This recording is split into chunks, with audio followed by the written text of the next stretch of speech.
Live from the J.C. Newman Cigar Studios and the Gurkha Cigar Studios in the great state of New Hampshire.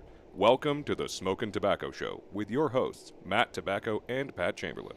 And good evening, ladies and gentlemen. Welcome to another episode of the Smokin Tabacco Show. My name is Matt Tobacco from SmokinTabacco.com, and I am joined with my co-host and colleague, Mr. Patrick Chamberlain, attorney at law. And it's another beautiful Wednesday night here in New Hampshire. Where we're I wouldn't say beautiful. Yeah, it's downpouring. It's like a monsoon out there. I know. I was trying to be positive, but thanks, Pat. No, it is. I mean, it's December. It's New Hampshire. It fucking sucks here. But we have some fellows with us from around the nation. One's in Minnesota, so probably feeling the same as us.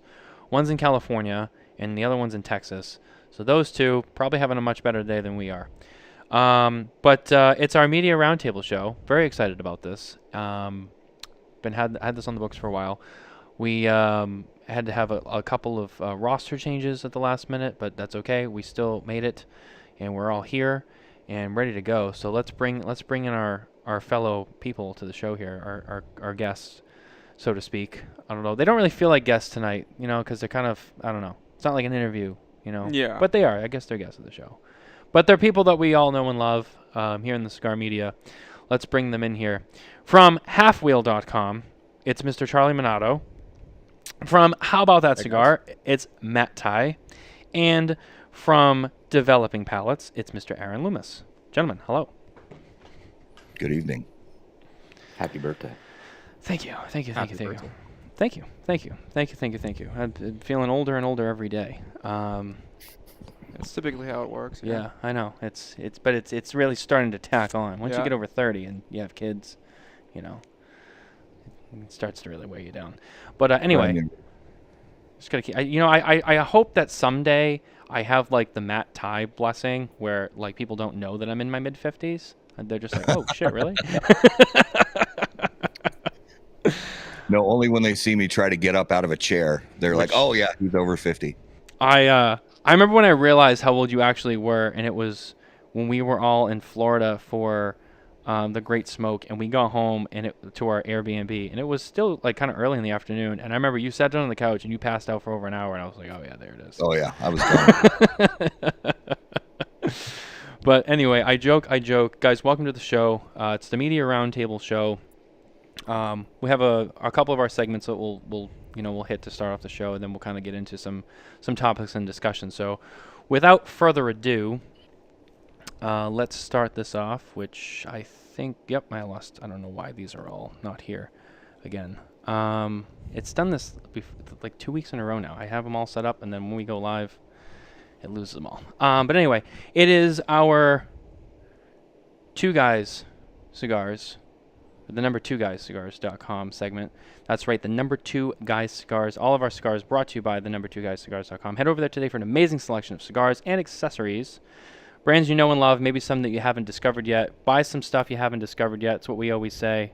Don't just keep smoking the same old shit, because you got to expand your palate. That's my recommendation. I'm sure some of these guys would maybe some would disagree, but I don't know. I always try to encourage people to try new stuff. So we'll let our guests go first in clockwise order, I guess, on my screen. So it would be Charlie, Matt, then Aaron. Charlie, what are you smoking with us tonight? I'm smoking Viso Horny, which is from Fábrica de Tabacos Nica Sueño, the home of Romacraft Tobacco. This cigar was made for Tyler, who has helped Romacraft out with like shipping out of their Austin office, and has spent a lot of time in Esteli at Nica Sueño, sort of doing the Skip Martin How to Be a Cigar Master Blender class. Ah, very nice, very nice. Yeah, I've heard of that cigar. I haven't had it, but I've seen it. I've seen it floating around on the interwebs. Matt, what do you have with us tonight? I have the Tatuaje Veracruz Blue. Great cigar. Great cigar. One of my favorites for the last, since it came out. Very enjoyable blend. Very, very good cigar. Very, very delicious. And Aaron, what do you have with us tonight? I am not smoking tonight because I don't actually like cigars. Oh. That's such an Aaron answer. I like that. That was good. That's okay. That's okay. You can keep it dry with us for tonight. And then, as always, cutting and lighting with us. See, I don't know why he keeps doing this. Cutting and lighting with us, as always, our friends at SC Dupont. Shake up the legacy. Got the line 2s, as always. The new Gradient collection. You got yours, right? Oh, yeah, my old one, but It's still a Dupont. Still Yeah, counts. cool. It still counts. The new Legrands, which now ping, although they don't ping quite as nice as the line 2, if you ask me. I don't know. It's just not the same. But regardless, shake up the legacy with ST Dupont. So guys, getting into the show tonight, I wanted to talk about, a couple different things, kind of different topics. Obviously, cigars, it's the end of the year. It's almost Cigar of the Year time, awards. Charlie, I know you guys just advertised and you get your Reader's Choice Awards, and obviously the consensus will follow soon, which you're doing the consensus this year, right? I know sometimes you kind of tease about stopping it, but are you committed to it this year? Yep, still doing the consensus. Yeah. Yeah. I'll complain about it later. Also known as the Steve Soccer Award. I'm sorry, I had to. It was right there. But yeah, no, it's that time of the year. So obviously, look, everyone's kind of reviewing, what we liked, what we didn't like, stuff that came out, what was cool, what was different, what was, kind of, edgy, whatever. Kind of analyzing what everyone released this year. But also, those some shakeups to the flow of the industry this year. Primarily, I would say, and kind of, I guess we'll start with this. The PCA trade show, which normally has always taken place in July for like the last, I don't know how many years. You guys probably know better than I do. You guys have been around longer than I have, but that moved to March. I want to say it was mid-March this year. Yep. So earlier in the year, we saw all the new products, and I think the ship dates were also mostly earlier in the year than they normally are. And I know William Cooper was going to be here tonight, but now he can't be. One of the things I was going to say is Coop and I have talked about a lot of stuff Q1 in the in the year. You have all the festivals, you have a lot of some of the bigger consumer events like the Great Smoke, the Smokin, and a lot of stuff Q1. Then you get the trade show in there, and then it just kind of got quiet there for a few months, because I feel like a lot of the big stuff that happens during the year now is like already been passed.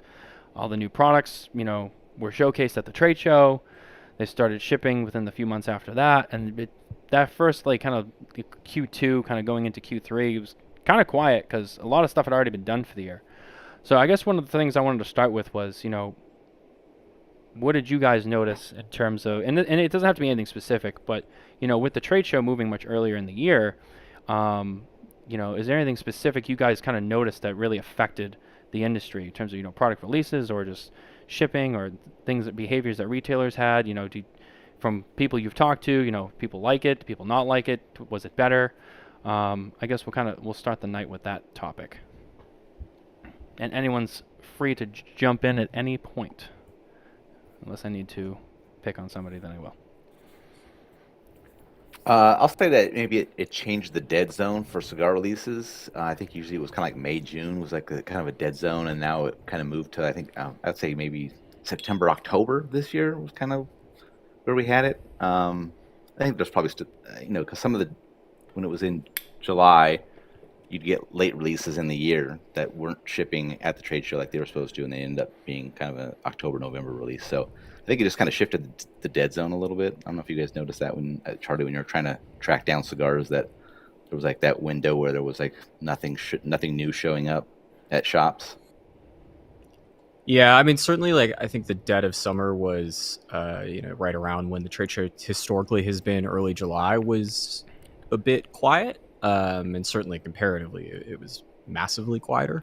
But I think that there were probably fewer new releases in 2024 than there has been since at least 2020. And I think that has, I don't know how much of that is related to the trade show, how much of that is just companies sort of being smart about this and understanding that there are probably too many new cigars on shelves. Certainly, we've heard throughout the year that retailers don't have as much space in their humidors as they did sort of during the COVID ish times that have been for the last 2 years. And I think the cigar industry is very, very fortunate that, unlike most of the other luxury consumable industries, it's not having a down year. And maybe it finishes slightly down import wise, but compared to like liquor, for example, in the collective alcohol space, cigars are doing very well and not experiencing any sort of post-COVID downturn. I would agree with that.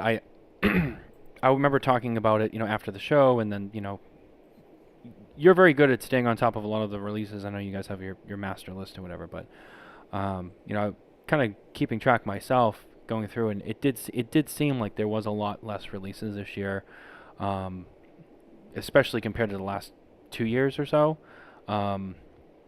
where we saw a lot. I mean, I feel like, was it last year, maybe in 22, we saw a lot of stuff, or at least I felt like there was a lot of stuff that came out. I mean, you had a lot of projects that people started working on right before the pandemic that didn't quite get to be released on time, and then I think some stuff that people started during the pandemic that were just starting to kind of be ready. And I think there was a lot of stuff that people had that they were ready to just send out there, and it seemed like a lot. So like now it's kind of like it's a little slower, and I feel like there's a lot of contrast there of like there was a lot of releases, and now there's a thinner release list. So I don't know, maybe it was more noticeable, but there definitely was. I remember kind of coming away from this year and being like, there was some good stuff that's come out, but I just feel like there wasn't as much as it's been, which again, it's not really a bad thing, so to speak. I mean, like Charlie said, the industry's still doing good. It's not like industry's going down, or being really negative. But definitely a quieter year for sure, which I think in turn, you guys were talking about the dead spot being more towards like September and like the end of the summer. I think that when it did start to kind of die off and get quiet, I think it definitely seemed quieter because there was just that much less stuff that was coming out, and then when most of it was out and kind of trickled into the dead zone, it just seemed quiet overall this year. That was my big takeaway. It seemed like a very quiet year for the industry. Pat, I don't know if you were working in a retail store for most of the year up until like recently. So I mean, from your perspective with that, I don't know if you've noticed anything that kind of was interesting, the retail standpoint. Yeah, I mean, I guess my observation would be, obviously the trade show came 4 months faster than it has in the past because it was in March. Right. And I guess my observation of it is, and I could be speaking out of line a little bit because I wasn't on the business selling side from the companies. I was in the retail setting, so I'm at kind of the end of the chain. But I noticed that I believe the sales at the trade show were not as good as they were in the past. The deals?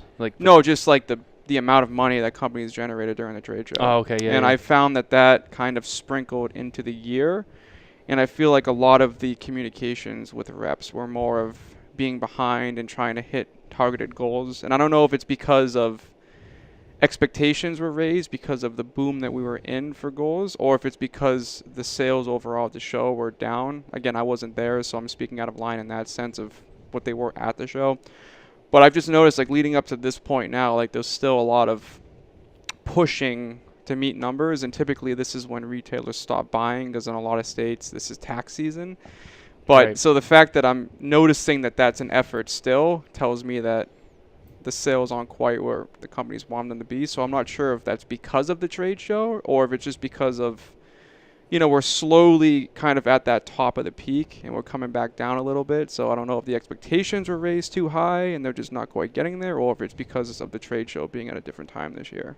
Yeah. I mean, it could be a combination of things too. I mean, I think another interesting point to make would be, you had a show in July 23. Retailers came, they bought. Talking to a fair amount of retailers, which Jay Davis is with us tonight too, and I know he made some comments about. I won't say who specifically, but as a retailer, Jay had made a comment to me about, I ordered cigars at the 23 show, that by the time the 24 show came along in March, I still had a lot of product I haven't even seen yet from last year. I was gonna say that too. That is. I think a lot of retailers were in that boat too. Yeah. Which I think that's another like piece of it where like there was retailers who like, well, I have stuff I already ordered, I don't have yet, so now I'm gonna go buy more. Yeah, because and maybe not. 22 and 23, I found that the product came later than expected. Yeah. Whereas this show, I think a lot of companies kind of locked it in and they're like, all right, whatever we exhibit at the show is going to be released faster this time. And then we actually got product quicker. So that could also be it. But it did have a weird overlap between some product not being on the shelf yet from the last trade show to when this trade show came. Yeah, absolutely. Matt, what was kind of your thoughts on the show being earlier this year? Any impacts and all that stuff that we've been talking about? Yeah, I think it was good to have it. There were good points to having it earlier. I've talked to a number of retailers that said their Q2 and Q3 2024 was below their Q2 and Q3 for 2023 and 2022. But their Q4s are usually, because of Christmas and all that, are usually extremely solid. Right. And that's a couple of retailers, on the big size and a couple on the local, smaller size. And, but I do, worry about, because as cool as it is to get products to the retailers in a timely manner, if those products aren't ready, then that's a problem for me. If there's cigars being shipped that shouldn't be shipped, and we've seen a number of those cases in the last few years, with whether it's lower quality tobacco or under fermented or sloppy rolls or whatever it may be. Like I said, I'm all for getting it to market, but if it's subpar quality, then wait till it's good enough and then ship it. I'm going to pivot on that point because it just reminded me of something I could have mentioned. I don't think this is affiliated at all with the trade show, but I found that Q4 this year, a lot of back orders shipped, which I always find that funny when sales are down is when suddenly all the back orders are just popping out, showing up. So that's another. Well, here's the question. Did LFD ship back orders? No comment. Yeah. That's kind of like the margin right there. If LFD shipped all their back orders, then yeah, okay. So they're usually, not to beat on them, but I think most people in this room would agree that usually the king of the back orders is La Flor Dominicana, which has been that way for quite some time. And I think there's a lot of reasons for that, but that's usually one of the bigger ones. But I digress. Like I said, I won't spend too much time on that topic. But would you guys say too that it would be it's kind of a combination of predictions of the forecast kind of going slower, retailers obviously not buying as much, anticipating slower sales, and even the manufacturers. Part of it, you have less than 12 months of a turnaround before the next show, so they might be working on stuff that just kind of like what Matt was just saying, like not trying to rush stuff out. You might have something that you're working on that by March, like, hey, we're not ready to showcase this yet, even if like we could ship it later. We're at a point where we're not quite ready. Do you think there's a lot of people that held back just because of the short turnaround time too, and that also affected kind of what kind of came out? Because like Charlie, I remember you were saying in the beginning too, like it seemed like it was a release wise, it was a quieter year than the last couple of years. Yeah, I think that you have to sort of divide these companies up into different categories. For the biggest companies, right, where they've got staff, like there might be somebody on staff who's at least 50% of their job is focused on trade shows. Things were different. I remember talking to people last year and they were telling me that leading into the 2023 show that they were planning the 2023 and the 2024 show simultaneously. And so understanding that they were going to lose that time, and not just that, the cigar industry shuts down, I think, a little bit more aggressively than a lot of other industries when it comes to the holiday season. Mm-hmm. There's a lot of companies. Most companies will shut down at some point next week. Most cigar factories will be shut down, if not by the end of this week, but certainly next week. They won't reopen for, let's call it 2.5, 3 weeks.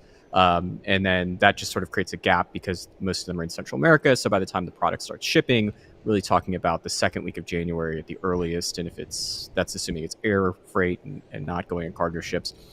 And so you kind of like the gap, we internally always talked about it heading into this year's show. If you didn't have something like 50-60% done by this point last year, it probably wasn't going to make it to the trade show, because the time wasn't really 3.5 months from January 1st to the start of the trade show, like calendar wise it was, but realistically you had maybe 2 months at most. And a lot of the suppliers, the cigar industry tells a lot of lies on a daily basis, but chances are if a new product is not ready to ship, it is because of packaging. It is almost never because of the tobacco product itself. It is almost exclusively packaging, usually boxes more than bands, but it can be bands or like paper inserts. I mean, any packaging is subject to delays, except I guess cellophane. And so I think there was some of that, but I think it's more like there just wasn't as much demand for new cigars, and a lot of these companies feel the need to release new cigars at the trade show. And so maybe the trade show showed up in March, they didn't have anything new, and rather than trying to rush out 3 new things, they said, okay, we'll just do 2 new things this year, and we'll save the ideas that we haven't thought of for next year. Yeah. I mean, I agree with that for the most part. I mean, I'm curious, given, I mean, obviously economics, but now that we'll have a longer gap between the shows, actually it'll be like almost a full 13 months by the time we get to New Orleans. Companies will have a lot more time to kind of get back on that rotation. Do you guys anticipate the next show picking back up with releases, or do you think that most manufacturers will kind of keep it conservative because kind of the unknown market that maybe a lot of retailers have been seeing this year?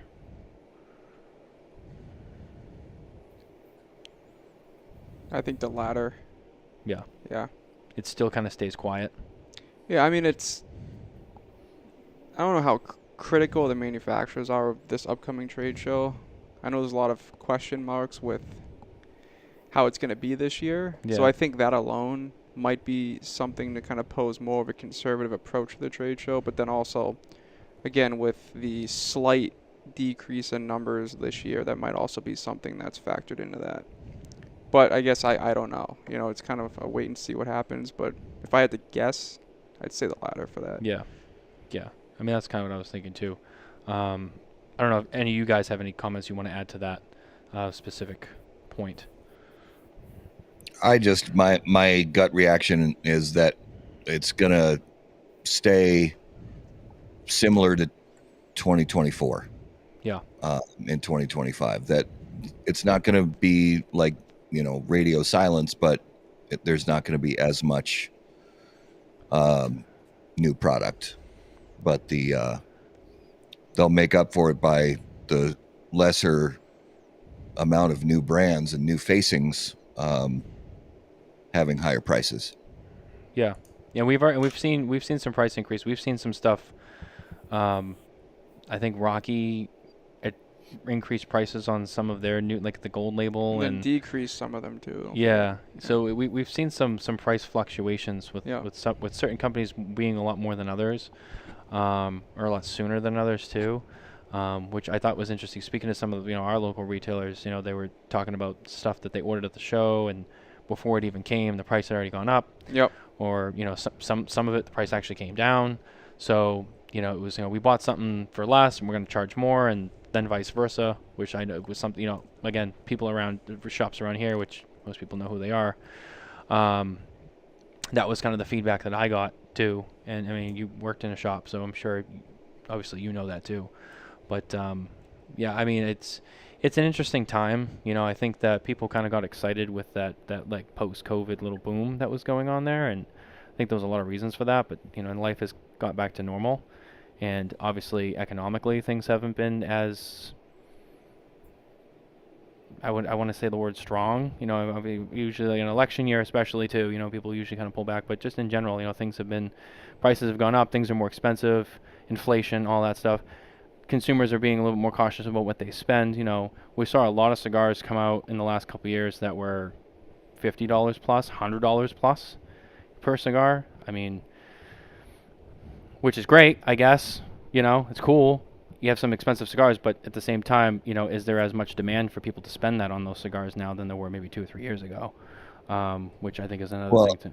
And kind of tying into a great point that Charlie made a minute ago is that, the demand for newer releases maybe isn't as high, but there's still sales numbers overall are, decent. They're down, but they're decent. Right. And I think a lot of people, when these new releases hit the shelves, the regular local people who buy their cigars at their shops or even at their online retailers, they see, oh, this new release, I really wanted to try it, but holy crap, it's, it's $22. And this cigar that's like, or the cigars that are my go-to, ones that I buy weekly, they're still down around, $12 or $13. So I'm just, because of money, I'm going to stick with my regulars and not spring for the new releases. Right.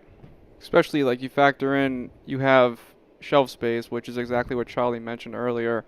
And, all these new products are coming, especially 22, 23. And then, this trade show, when something new comes out, you have to make the decision, am I going to make the shelf space for this product or am I not going to get it? Which if you make the shelf space for it, now you have to take something from that line and then stop ordering it. Then depending on what it is and what the decision is, now the company's going to be upset. Because typically I found a lot of it's core line that you typically make the space for, but then you're losing core line, putting more either limited releases or new lines that consumers haven't tried yet. So you don't know if it's going to get the traction, and then you factor in that a lot of the releases are at least $15, typically more often more than that. So it's getting rid of, I guess, a potential like bread and butter regular cigar for people and then replacing it with a new release that might be a little bit more money, and then you don't really know what the market is in your store for that product yet. Yeah, no, absolutely.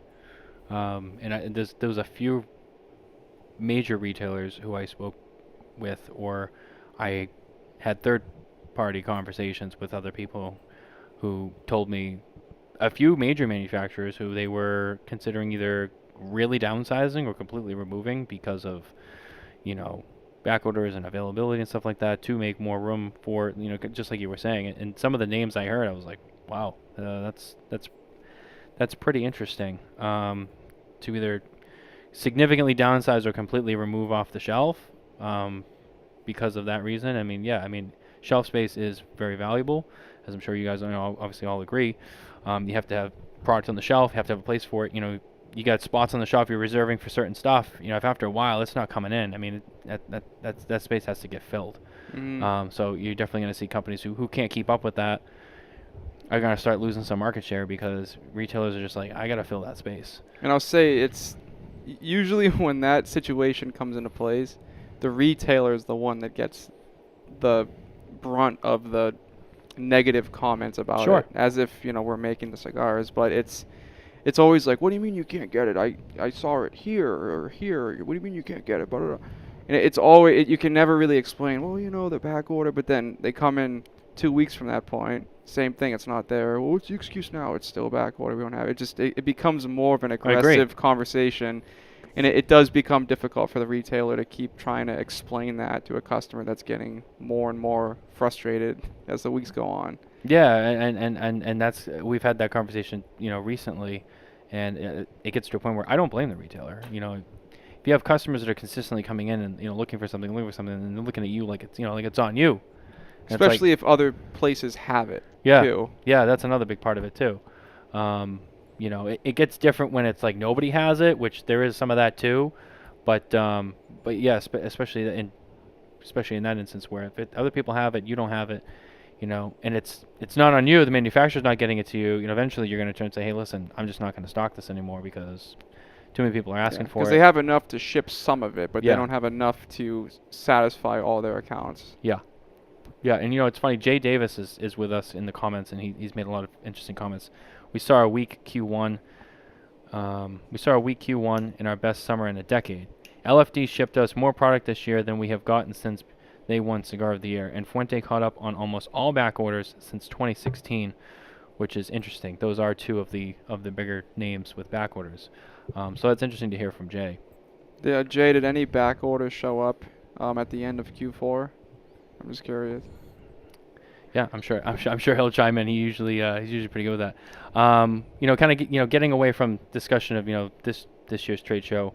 I'll kind of wrap this part of the topic up with some light thoughts on next year's trade show, whether it's products or we're going to New Orleans. I've never been to a New Orleans show. Charlie and Aaron, I'm pretty sure you guys have been to the shows in New Orleans that had happened before. I think it was 2015 was the last time that they held one. Yeah, that was the last one there. And I know that from people I talk to, obviously it's kind of different team at PCA, different situation, kind of different approaches, but still hear a lot of rumblings about smokability in New Orleans and stuff like that. Do you guys think that that's going to hinder retailers from coming to the show, or does the extra aspects not really matter to them as much? They just want to come and they want to look at products and meet with the manufacturers and leave. I still think Vegas is the draw for as much as people complain about it. People want to go to Vegas. Yeah.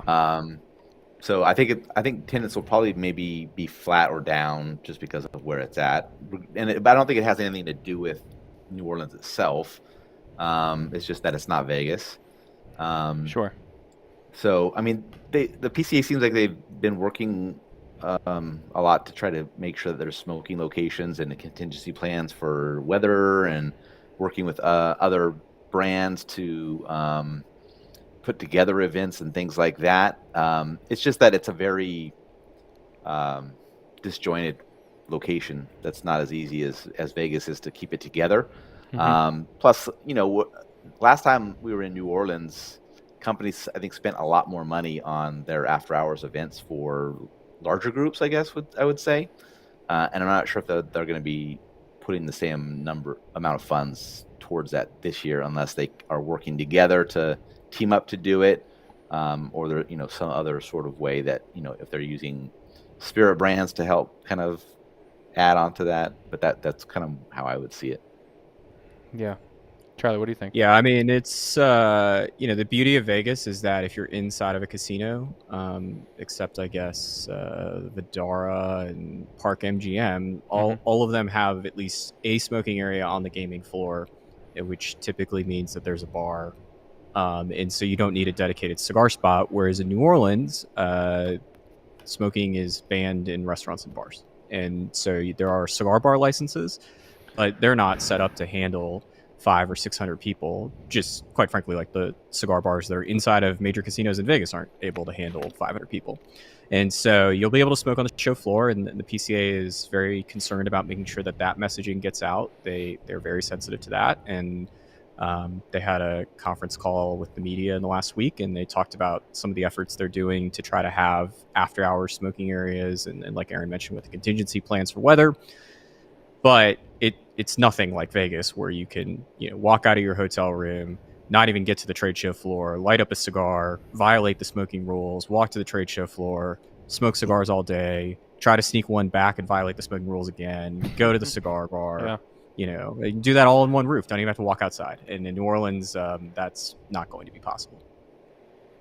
Yeah. I mean, it's been said, in conversations I've had, with other media people, maybe some retailers, maybe some manufacturers, the consensus that I've gathered with the next two shows, because they're both in New Orleans, is PCA kind of has to, as much as it's, again, like you said, it's not Vegas, and there are more contingencies with, smoking and stuff like that. The consensus I get is PCA really has to make the 25 show as good as they can, considering all that, and really make it memorable, because if it's not, 26 for sure, being in New Orleans again, could see some significant decrease in registrations, which has a lot of effect.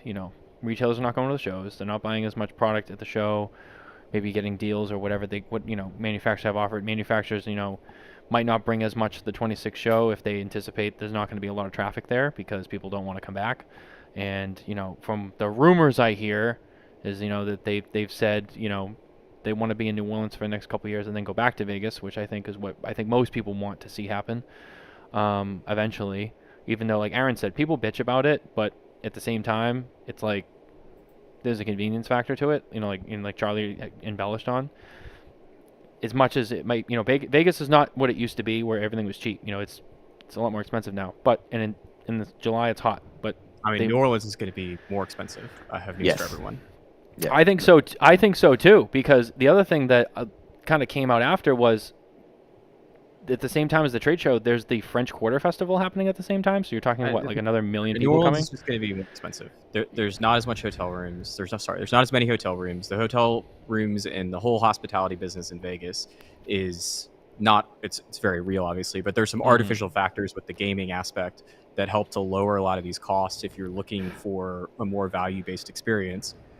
Like I tell this to people all the time, the Venetian is whatever it is. Depending on when you book, it could be $150, and if you're booking, probably Friday night this week, it's probably $550. The difference, though, is that you're in the base level room at the Venetian is 700 plus square feet. It is not just a 700 square foot room. It's a very nice hotel room. In any other major American city, it would be one of the nicest rooms in the city. And at the Venetian, it's the base level room at the world's second largest hotel. And there are dozens of hotels that have better rooms than the base level room at the Venetian. And it just creates this economy, especially when you're there the week after July 4th, when it's not a great time for Vegas, where you can not have to spend $400 or $500 a night. And there are going to be plenty of people in New Orleans that are going to be paying $400 a night for hotel rooms that are 275 square feet. Yeah. And then, but I don't really think any of this matters. Like the trade show, like people coming to the trade show, there's a core audience, and Aaron, I think, sort of touched on this. Like Vegas is a draw for Vegas purposes, and so maybe there's an extra 50 retailers that show up just because it's Vegas, or maybe it's like 100 with the fact that it's on the West Coast versus the East Coast. But like there is a reason to go to Vegas. New Orleans is one of America's greatest cities, but it doesn't have the same sort of external draw.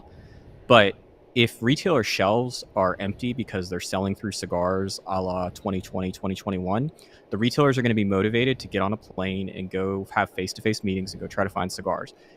Even if the 25 show is terrible, if that situation replicates itself for 26 when shelves are empty again, and it's not because everyone's going out of business, but it's because business is booming, the attendance will go way up because, at the end of the day, as much as I might write otherwise at times, like this still is a business, and the idea is to buy cigars, mark them up, sell cigars, do it all over again. Right. Yeah, I mean, again, this is why I wanted to have this discussion, because it's a lot of different things are always being talked about, but it's nice to kind of just go through it and share all of our thoughts, and because there's different ways to look at it too, and you hear different things from different people. I talk to a lot of different retailers, and so it's interesting to kind of get everyone's perspective. When you look at all the major cities in the U.S., if you're talking about a trade show like the PCA, where the purpose of the trade show is, like Charlie said, for the retailers to buy cigars and the manufacturers to sell cigars, but it's also there's the community aspect to it, and a big community aspect of that, or a big aspect of that community piece is being able to smoke pretty much everywhere. And Las Vegas is the only major city in the United States where areas to smoke are everywhere. And this is going to be, I mentioned this on I think maybe one of our shows in the last few months, that the after hours things, that's going to be one piece. After the trade show's done, people having their parties and their get-togethers and all that stuff, that's going to be one piece that's going to be tricky to navigate in New Orleans. But in my mind, even trickier than that, just because this is a big part of my trade show, and I know it is because I see that they're always packed, is in the morning, because I get up early in the morning. I can shower, get ready, leave my hotel room, go down the elevator to the hotel bar, get a cup of coffee and light up a cigar, and go through my day and talk to a few other people there who are also, and the place is packed every morning. And That you cannot do in any other city. You can't go down the elevator in your hotel, walk into the hotel lobby, and light up a cigar. And that's going to be tricky for a lot of people. Yeah, I agree. I agree. Which was another kind of one of the reasons why I even brought it up was, and like Charlie said some things, and Aaron had said some things, and Jay actually commented, attendance is always down when we leave Vegas, but the regular players who buy will always attend as they always do. New Orleans will be fun and well attended, but nothing in today's world, nothing is like Vegas. But I also talked to a lot of people who like these retailers who, yes, like Charlie made some good points about needing inventory and going to the show, having the face to face. Allison Trainer made a comment. Retailers don't go when manufacturers offer the same deals over the phone, which is kind of another thing too. The retailers who don't make the trip at all because they feel like, well, why even go to the show if there's really not a lot of incentive. We've talked a lot about PCA exclusives the last few years, and our opinion of it has been the PCA exclusives have been kind of meh, and no one really seems to push them very well. I mean, Charlie, I know you guys cover things pretty well, but in terms of my perspective, and I think a few others, and Aaron, I don't know if you would agree too, but there's a lot of times when I feel like manufacturers are not really talking about it. Some do, not that none of them do, but there's a lot of manufacturers that don't really talk about stuff like that, and then you get to the show and they're like, oh yeah, here's our PCA exclusive, and I'm like, oh, okay. And they're like, yeah, we didn't really say much about it, kind of going into the show, but like, here it is. And it's like, well, kind of would have been nice, I guess, for, retailers who do look at those things and want those things, and, maybe that does help people, maybe it does woo people to the show, I don't know. To know about it ahead of time, which is something I've noticed and taken away from it. But not that I think everybody is in it for that reason. But just, again, it's another one of those little things that I notice. Sorry, I have a situation inside with my dogs. I'll be back in just a minute. Yeah, no worries, Matt, go ahead. I think the big draw is the deals you get at the trade show. And was it Jay? No, that was Uncle Larry that said, like, if you can get those deals over the phone and not have to pay the expenses to go to the show, I also think that that's a big factor, and people are not going to it. Sure. Especially when it was in Vegas and it was harder. And then, the time of year, mainly because it was tough for retailers, these small businesses, to send people to the trade show during the busiest part of the year. Yeah, so for one, like, the moving of the show I think is a lot more convenient for retailers, but yeah, it's when those deals can be done in the office, it's for some, like the smaller shops, I think it's a lot harder for them to justify even going in the first place. It's a very specific type of retailer that can take advantage of the deals, because on the flip side, like Dave Garofalo at Two Guys, I don't know, I haven't spoken to Dave specifically about this, but the types of retailers that are in the Dave Garofalo category, and certainly the larger ones, they aren't buying at the show. They're getting better discounts for the most part year round. And right. The deals that they, like, not the deals necessarily, but the orders that they are going to place are so complicated and are so lengthy that it would take him like 2 hours per booth, most likely, to work through that, to figure out what does he need based on the inventory levels they had in New Hampshire. Then he has to see what it makes sense, based on whatever the deal is at that moment in time. How much of the new product does he want? And rightfully, like, that stuff generally takes place before the show. And then to your point, if you're a retailer that's only got 2 employees plus yourself and maybe your spouse are working, the idea of taking 4 days off to go spend a bunch of money in Vegas or New Orleans is really tough, especially when that sales rep is going to be, calling you next week because they're trying to, get those orders in before the deals close. Aaron, I don't remember. Were you around in the 2010, 2011 days when the trade show deals were coming, the exclusivity was coming to an end? No, 2013 was my first show, so I missed those good days, I guess. Yeah, I mean, my first show was 2010 in New Orleans, and that was the ship had left the dock, and you could see it. People were getting on board, and it was leaving. And it used to be that certain companies would send deals to their better accounts ahead of time, as to give them an advantage, as a courtesy, to try to help make their lives easier, both the retailer and the manufacturer. And eventually somebody rightfully understood that, wait a minute, these people don't have unlimited money. So if we can get all of the orders written ahead of time, we probably get bigger orders than if we wait to see if they just blew all their money at the Grand Habano booth, an hour ago. Well, getting away from the trade show talk, kind of mix it up a little bit, and something that I know is kind of in your realm too. We'll talk a little bit about legislative stuff and FDA kind of stuff. And Charlie, I know you guys cover it very well too. This year was kind of an interesting year. It was a year that we saw, I guess not a lot of, I'm going to start with this particular aspect and then we'll kind of branch off it, but the generational bans. We haven't really seen, I don't think anywhere in the U.S. actually implemented it.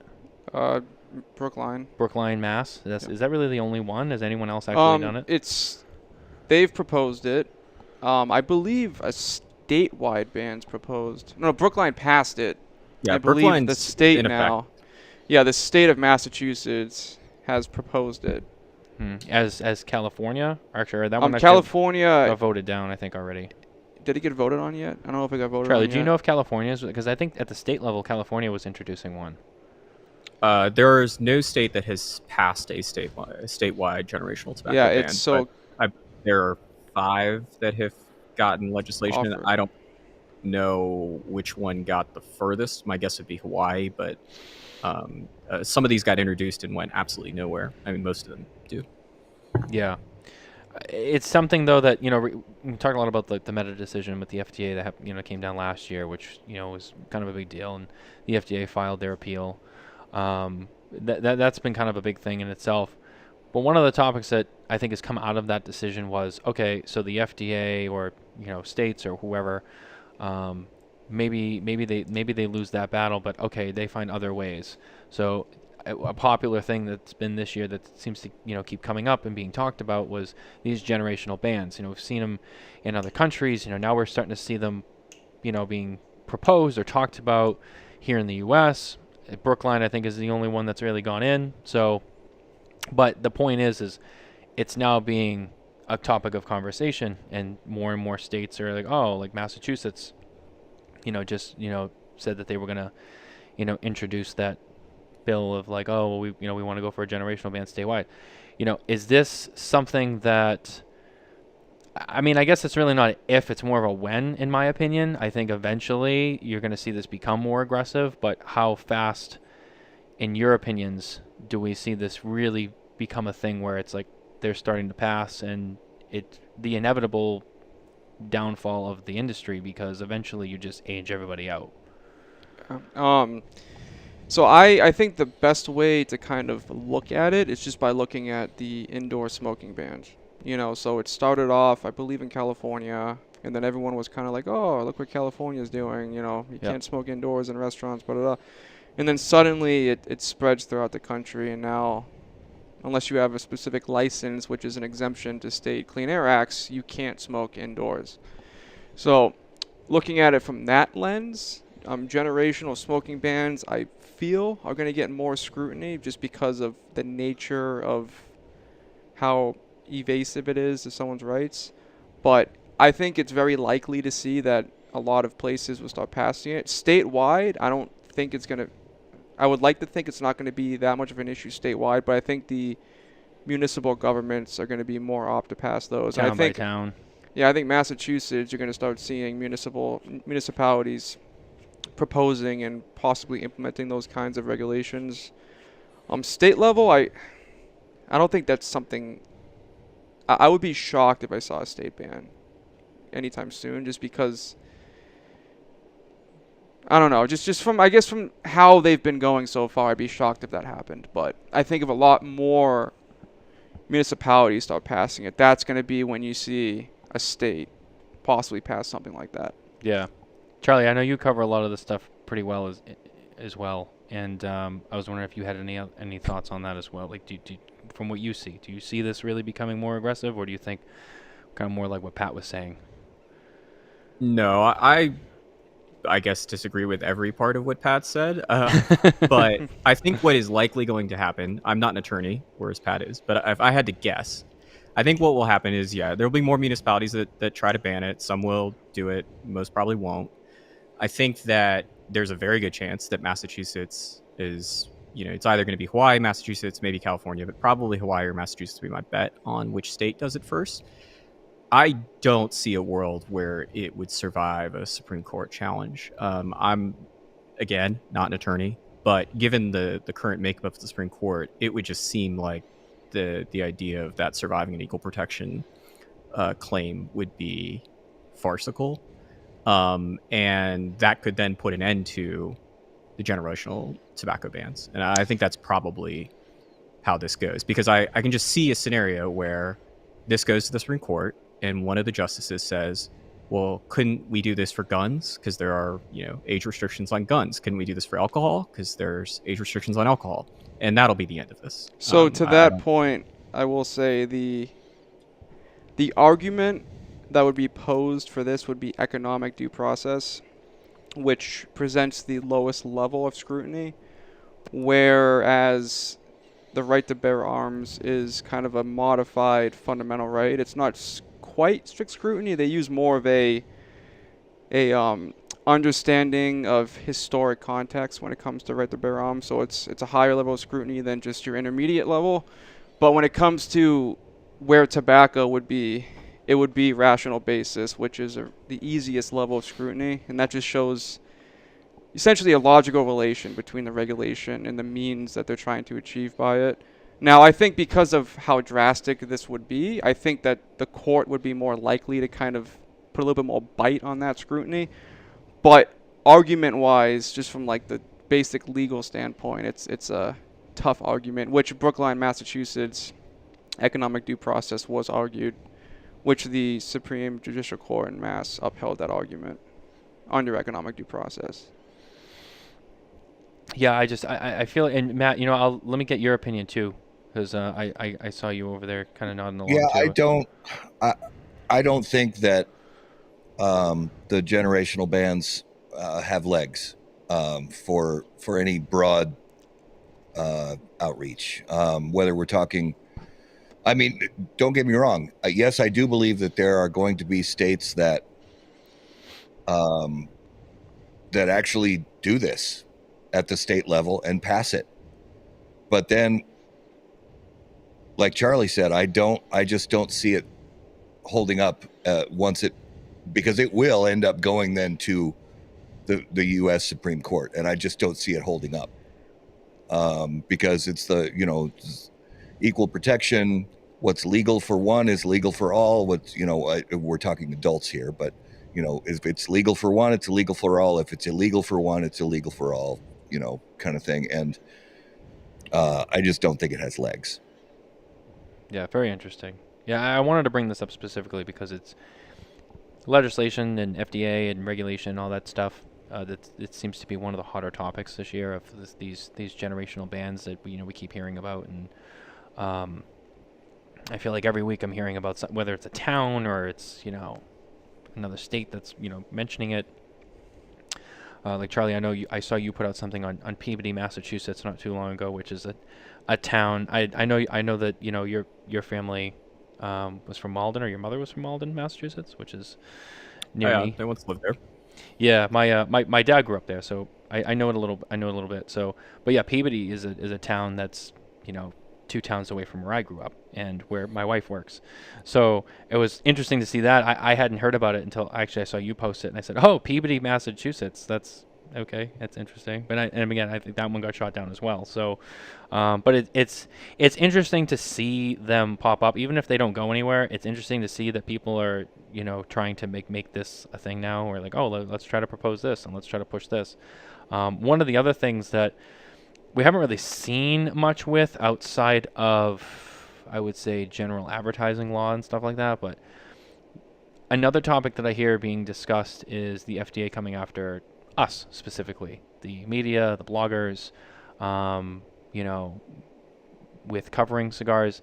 Now, I haven't really had a in-depth conversation with too many people on this. I've had it with a few people in the media who offered their insights. But, does anyone hear anything or see anything where, outside of social media platforms being more restrictive with the content that we share there and taking people down, I guess legally or FDA wise, is there a possibility or any way that they can try to, shut down media or, make media more restrictive that, covering cigars and tobacco products and promoting it?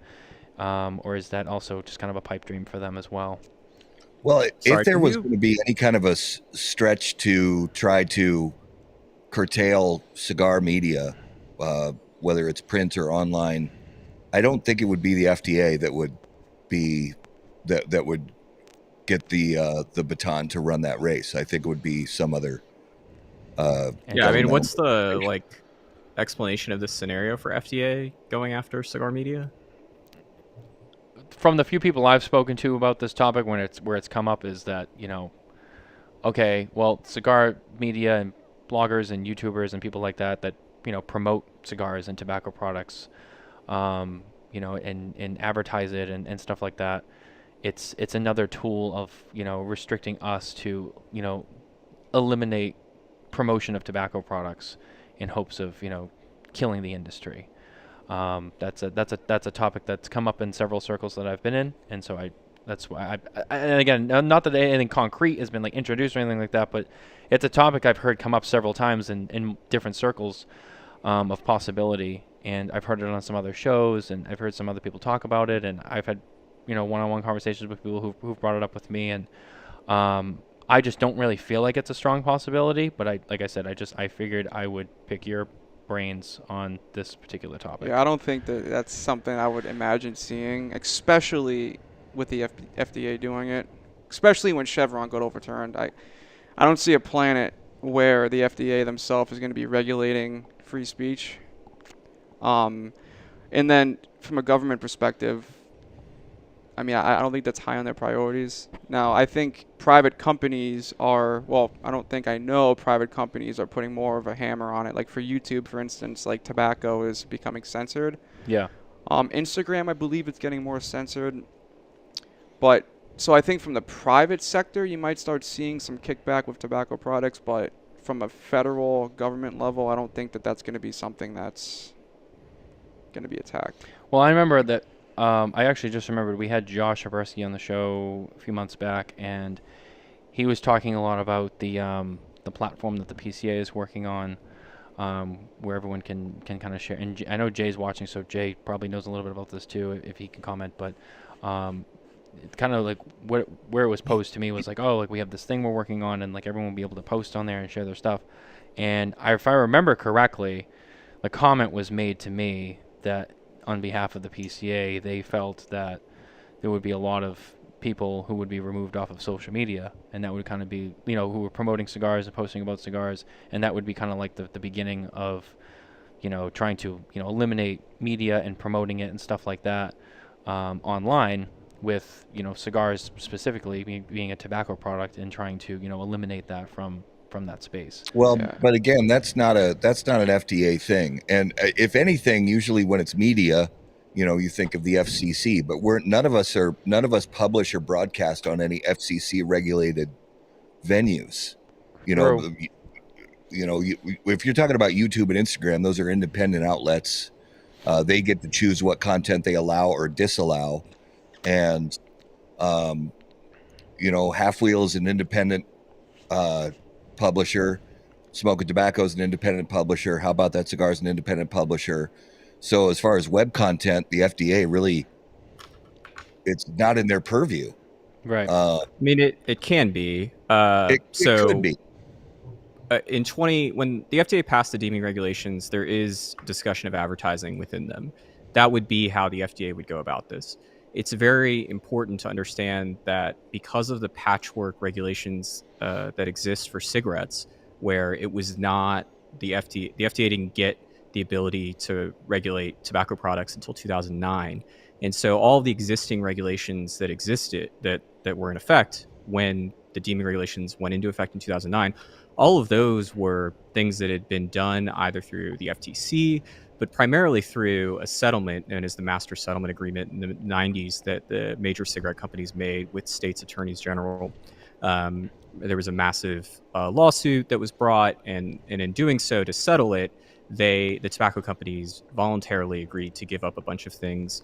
Most notably, they gave up things like Camel Cash, and in-store advertising became very restricted for cigarette companies. But it only applies to companies that are signatories of MSA, which is most of the cigarette industry, most of the smokeless tobacco industry. And so fast forward to 2009, when the deeming regulations go into effect, FDA is now tasked with regulating other industries, cigars, pipe tobacco. Obviously, vaping becomes the thing eventually. And not the deeming regulations go into effect, but FDA's ability to regulate tobacco products comes into effect in 2009. The deeming regulation in 2016, which is what ultimately was the first set of regulations from FDA for cigars, for pipe tobacco, for hookah tobacco, and e-cigarettes, that included the discussion of what FDA might consider to be advertising, and certainly the ads that run on this program, the ads on Halfwheel, the ads in magazines, that would be included. But there was a bunch of other things that could also be included, like I'm sure many of the viewers get magazines from the big online retailers like Cigars International and Famous, etc. That would also potentially, seemingly the way that FDA defined advertising, be included. Now, none of this applies to premium cigars at the moment because of the existing lawsuit that the cigar industry has been so far victorious at. That doesn't mean it's going to last forever. It's currently we're waiting an appeal decision from a federal court that could, in theory, reset this to where FDA then immediately has the ability to regulate premium cigars. It seems very unlikely. More likely, FDA is told in one way or another to restart the process, but it wouldn't apply to add like an Espinosa ad on your site. Wouldn't be subject to that until FDA goes through the various steps. And as has been alluded to, that is a low priority option. I think if I had to guess, like what would be the federal government agency that would do something with, websites like ours first, it would probably be the FTC, which has become increasingly aggressive about trying to go after certain influencers for unethical practices, typically like not disclosing the financial relationship it has with companies that you see, Instagram influencers promoting, right? And not doing the proper disclosures. That being said, they're not really going after it all that much. It's more like a press release thing. They'll be like, we went after Kim Kardashian for this one post she made in 2018. But it's not a widespread thing. And I think it's far, far, far, far, far down the government's totem pole, and especially the next administration's totem pole, to be going after this very niche, media industry that exists for a very niche industry in and of itself. But it certainly is on the table for FDA, and you don't have to go look that far, because in the EU, tobacco advertising is, I think, generally speaking, the types of advertising that we do on our sites would be considered to be illegal, which is why somebody like Cigar Journal, even though they're sort of a European-focused magazine, is based in Miami, because it wouldn't be legal for them to operate that advertising business out of an EU country, from what I understand. Yeah, interesting. Yeah, I mean, and I know in other countries it's different. That's another reason why I brought it up too. Is America's kind of different in a lot of ways. With tobacco and cigars specifically, I guess. But you hear these things, and there's still a battle between cigars, and you get the anti-smoking movement. All we talk about it. So it's interesting. One of the things that was proposed to me was like, okay, so FDA gets shot down with the Meta decision and all of this, and now it's like, okay, so they can't regulate premium cigars. What do? They go after a little piece at a time. That's why they'll go more focused on flavor bans and all the little pieces that they'll go after to try to just make multiple cuts at the premium. We should be very clear. Flavor bans, like if FDA had to pick between one or the other, they would take flavor bans 11 out of 10 times before they would want to regulate cigars. Mm-hmm. They would. It's not remotely close. They would rather regulate one brand or remove one brand of menthol cigarettes. Like if they could choose between just removing Cool versus removing every premium cigar, I'm pretty sure they would just take Cool. Like it would be far better for them in terms of their public health goals. And they understand that. We're quite frankly a huge pain in their ass. Yeah. I mean, I guess while we're here, is the general consensus still that the flavor bans will continue to roll and go through the country, and eventually, whether it's state by state or if it just makes it federally, at some point flavored cigars or even infused cigars go away completely in the somewhat near future? I mean, not like maybe next year, but maybe in the next 10 years, do we see that completely gone? Completely gone? No. Well, I mean, look, I think for the next 4 years, I feel fairly confident that they're not going much of anywhere. But the states are going to try. I do think that we will see some. There was a serious attempt at litigation in California, but I think that we haven't seen the last of kind of the full-on, full-court press from a litigation standpoint when it comes to menthol cigarette and flavor bans. California, the Supreme Court declined to intervene, but that doesn't mean that a more restrictive ban than what exists in California or Massachusetts doesn't get their attention. And to sum up regulation chat, not to spend all night on it, Charlie, you mentioned a few times, and of course everyone can chime in on this, but you've mentioned the next administration. I think I saw another comment or two in there about the next administration. Not to get political, but and no one has to get into their personal political beliefs, but business-wise, just looking at this, is the general feeling that this next administration is going to be much, I don't want to say more pro-cigar, but maybe we'll hear less about regulation and stuff, at least in the next 4 years with this administration? Yeah, I was actually going to ask about that based on who Trump said he's going to nominate for head of the FDA, and I was going to ask Charlie if you've had a chance to do any research on his history and where if you know anything about where he, because I don't know where he stands on. I don't either. Yeah. FDA's regulation of tobacco. Kennedy Jr. or the actual FDA chief? Do you know anything about this either? Well, Marty Makary, I think is the guy's name, who Trump's going to put in as head of the FDA. Yeah, I don't. There was not an extensive amount, but he is, an esteemed doctor who has worked at very prestigious institutions, and I cannot imagine he is a pro-tobacco individual based on his background. Yeah.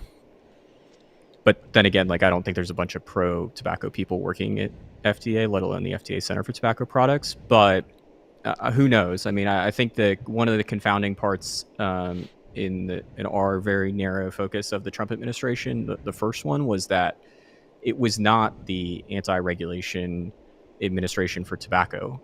In fact, Donald Trump signed the federal Tobacco 21 age as part of a massive spending bill. There was, I think, if I haven't sat there and compared them, but I feel like there were more regulations towards e-cigarettes and vaping products on a federal level, or more enforcement of them done during the Trump administration, and more efforts to sort of advance that forward than there have been under the Biden administration. Now, obviously, the Biden administration, I think, had there not been an election this year, I think they would have pushed through the menthol and flavor bans. So that would have been a much greater regulatory effort, but it's unclear as to what we're going to get for the next 4 years.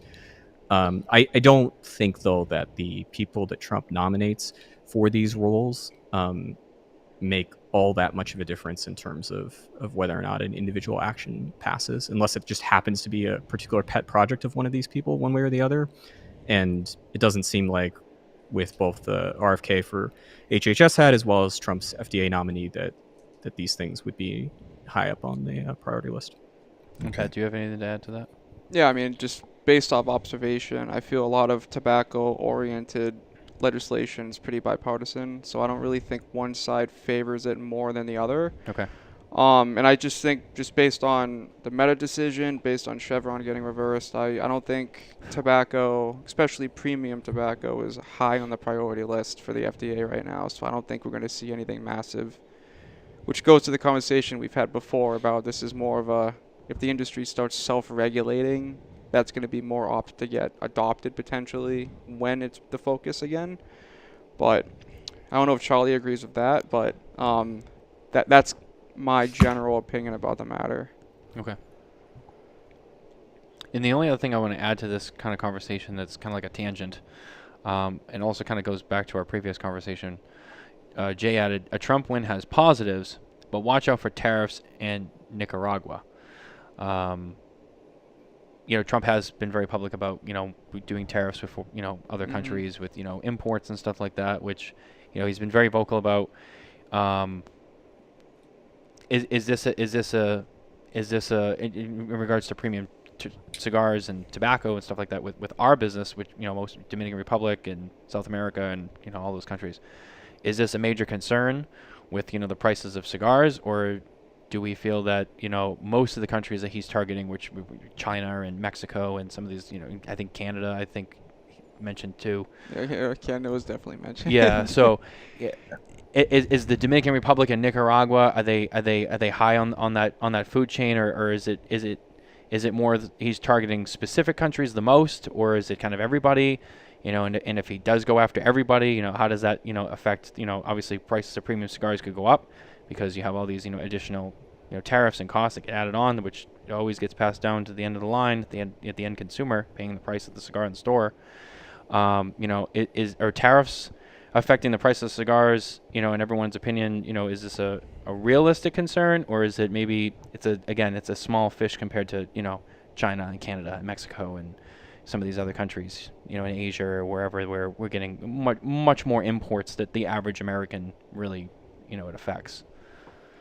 Well, I don't think Central American countries are high on Trump's priority list for tariffs. Right. But I also know that that doesn't mean they're safe. Right. They're. I mentioned it just because Jay brought it up, so I was thinking that kind of too. Like they're not safe, but is there really that much of a concern for us specifically with that? I feel like it's more targeted towards other countries. My feeling being I'm not as worried about it, I guess, and I could be wrong, but I feel like it's targeted more towards other places. I mean, I think there's a possibility that Nicaragua deals with some problems, but it didn't in the first Trump administration, so perhaps not. But I do think that there are, like, it really comes down to China. Cigar specific wise, like the impact of China will immediately be felt with the accessory companies, and some of them had voiced concern over the summer to me that they weren't really sure what to do, with a Trump win. Do we import a bunch of product, sort of in this time before the tariffs show up, et cetera? But I think if there's a trade war with China, like everything is going to go up because of how interdependent the United States and China are on one another, and the rest of the world will have to deal with that effect, and that will inevitably increase prices all around the world, even if you're in the Dominican Republic. And we'll feel that here because I think everyone's on the same page that these things are going to get passed down to the consumers. Right. Good way of looking at it too. Either way, I guess it sucks, specifically towards those countries. But yeah, I think like what Charlie said, that's a good point. Is even if it's just between China, that screws everybody over in one way, shape, or form, regardless. So again, and which kind of goes back to prices of cigars and consumer spending. Prices still go up. Do they keep going up? Do they go up significantly? Even if inflation gets curbed, you have a tariff war with China that affects everybody else regardless, continues to affect the forecast with cigar sales going forward. So again, there's a lot of and as right now it's kind of an unknown because nothing's really happened yet, but he's said a lot of things and has made some promises and comments about gonna going say after vaping that. again. Here we go. Oh, Yeah. vaping. Yeah, in August he posted on Truth that he was going to save vaping again. I don't know what that means, and the historical record would suggest that he was not friendly towards the vaping industry, but we will see. I actually didn't see that, so that's interesting because I didn't know that he posted that. So he claims, very vaguely, he claims he's going to save the vaping industry. Is that what you're saying? Yes, he posted on Truth Social after meeting with one of the vapor trade groups that he was going to save vaping again. Aren't all the vapes made in China though?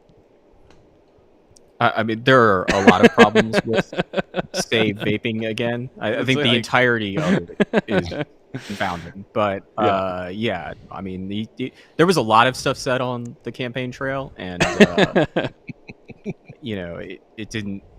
I don't know how much of it is realistic, let alone the combinations, right? Because I think at one point he also said he was just going to get rid of income taxes. So, we'll see. It's a good way to Yeah, get that'll- young voters. Say vaping again. Make vaping great again. Yeah. Yeah. It's Tell them It what was they want. save vaping, though, which save vaping again implies that at some point vaping was saved previously, which I don't remember know what ever the being. explanation of that could Yeah. possibly be, but Allison had a question. What about the impact on the Mexican tobacco for the industry? That was a Um, thought that I had in my head. Yeah. So is the tariffs going to be unique to the country, or is it going to be based on resources in the Well- product shipping from the country? I want to jump in on this really quick because the not all obviously, but the vast majority of tobacco grown in Mexico, it wouldn't apply because the people who buy the tobacco from Mexico are not the United States. It's Yeah. Dominican Republic and Nicaragua. Right. So it would, but yeah, like Charlie was saying, it's it all connects. So it's eventually then it's just going to factor into, when prices go up, and it's but as far as directly, no, because except for like Casa 2 1910, factories in the United Correct. States, yeah, 3, 4, but yeah, it's basically all that is purchased and imported to Dominican Republic, Nicaragua, Costa Rica, that kind of Doesn't thing. pass through the U.S., right? Yeah. Right. Yeah. Yeah, we reached out to those two companies, Casa 1910 and Torrent, who both make cigars in Mexico and sell them in the U.S. One of them replied, one of them did not. The one that replied said, wait and see. And I think that's probably the right approach. But we were curious to know, were they going to ship 6 months worth of production into the U.S., right around now so they could try to get ahead of it? And it didn't seem like, at least from the one that replied, didn't seem to have any interest in doing that. Good. Yeah. Wonder about J.C. Newman, because they import tobacco. I wonder if that would be something that they're strategizing for. Yeah, but Yeah, they could ship the tobacco to Central America Yeah, and then ship it yep. to the U.S. if they really needed to get around Good it. point. But, Good point. Yeah. but the tobacco cost in the grand scheme of what a cigar costs is minute. So Yeah. Very true. Very true. And the especially number of if cigar made in cigars the made, US.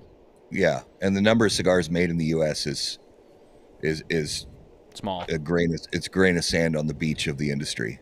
Yeah. Yeah. I mean, outside of most of it being in Florida, for the Yeah. most part. I mean, you think about what's being made there. I mean, like Matt said, it's really a grain of salt. So, in the grand scheme,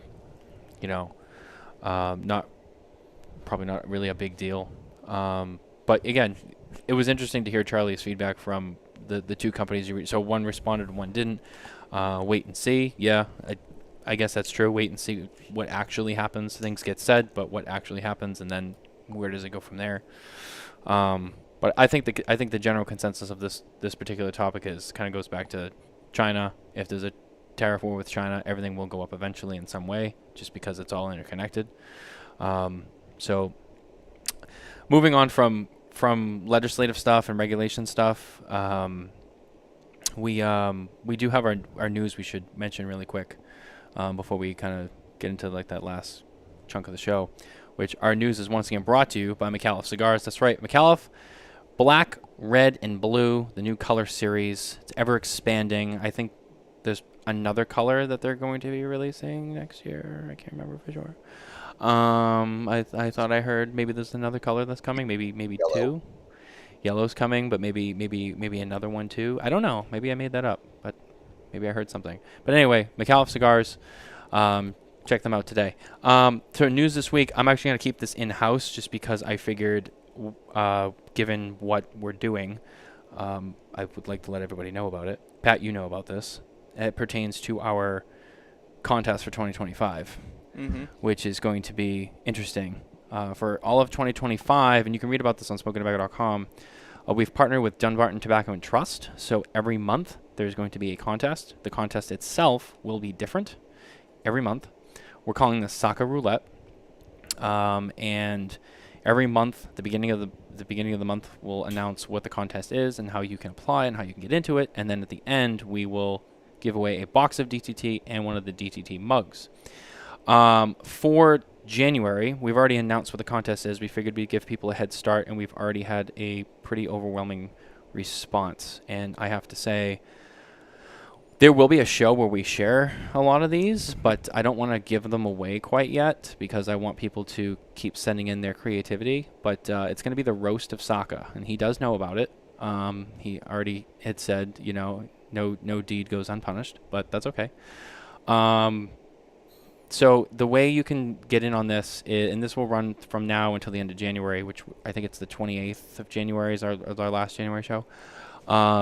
You can go to smokintabacco.com, visit the Contact Us page, and you can send a submittal, or you can comment on one of our Dunbarton Tobacco and Trust reviews on the website, and you can submit. And there's no limit. It's not like one comment. You can submit 20 of them if you got 20. But submit your best roasts or jokes or whatever on Steve.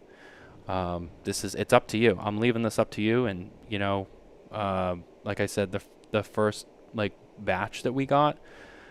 Wow. I don't know. I kind of want to print them all out and send them to Steve and be like, hey, just so you know, this is what we got. It's quite overwhelming, and it's in some regards, I have to say, it's quite impressive. Pat, you heard some of them too. Yeah, they're good. They're thorough. I think Nicole has the master list of every submission right now. These were definitely well thought out, or at the least, I think they were things that people have been sitting on in their mind, and now they have an opportunity to just say it. So yeah, just do that. Send in whatever you got. Send us your best roast of Steve. I'm sure everyone on this panel probably has one too. It's all in good fun. As a reminder, it's all in good fun. And Steve knows about it too. So, but it's all in good fun. Don't destroy the guy's life, which I don't know. I feel like you can't really get Steve that way. I think he's got pretty thick skin. So, but yeah, I mean, just send us what you got. I've had people ask me what about, and I'm like, send what you got. Send it in. Send your submission. If it's the best, hey, you get a box of DTT. So, and like I said, that's January. So for February, I think we already kind of have one in place, but again, we're not going to announce it till the end of January, but it'll be a completely different contest for February. But every month it will be the same, a different box. Obviously, it'll be a different box of cigars. The product will change, but the core of it will be a box of cigars in a mug from DTT. All 2025. It's going to be quite the year. So that's our news, so to speak. I just wanted to make that major announcement.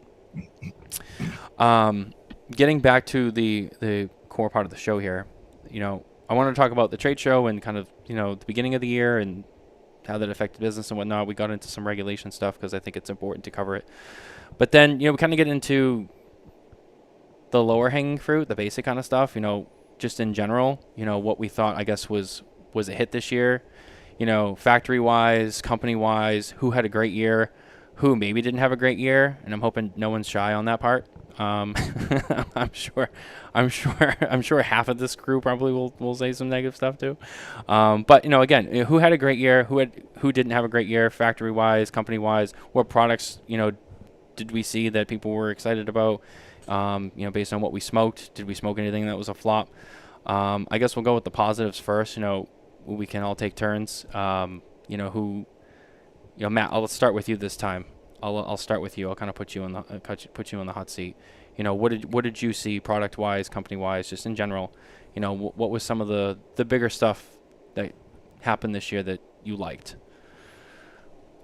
Well, I think there were actually, I shouldn't say actually to make it seem like it's this big grand surprise, but I was pleasantly kind of surprised by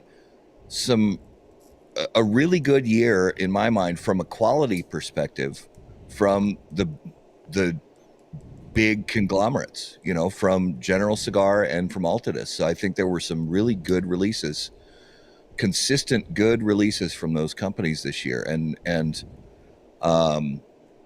that was it was really nice to see, and I felt like there was variety in what they were putting out. Not all of it, obviously, but there were some curveballs that I appreciated from them. You know, that's one cigar that I've mentioned a few times since the trade show that I was really pleased with was the that Macanudo Emissary España. I thought that was a really nice blend.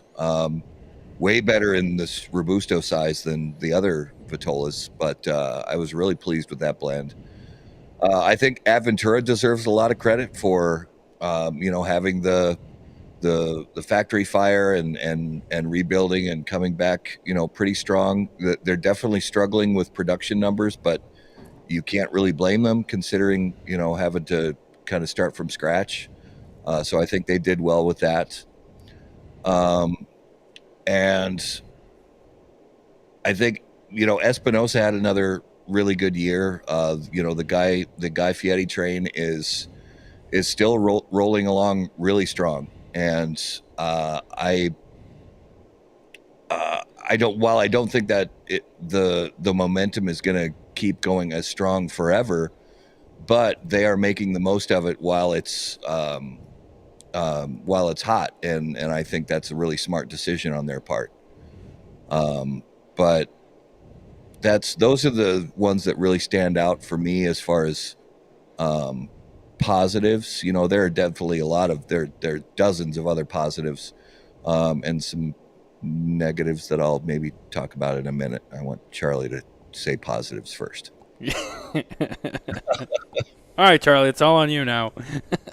If Charlie, I mean, I think Plasencia continues to show that it's going to be a force, and certainly if you're competing in the luxury cigar space, Plasencia has gone from nothing however many years ago when they started their own cigar brand to now being a player, and they obviously have the resources, both financial and tobacco wise, to be as big as they want to be. And I think they're going to continue to push the envelope, and the quality of the cigars is impressive. So that's the one that stands out to me. I mean, I think, just sort of on our end, it's a lot of the same players. I do think that the larger companies right now have an advantage because the consequence of the COVID boom is that the quality of cigars has decreased. And that is just a basic math problem of no one was preparing for 2020 and 2021 to be record-setting years, let alone 22, 23, and potentially 24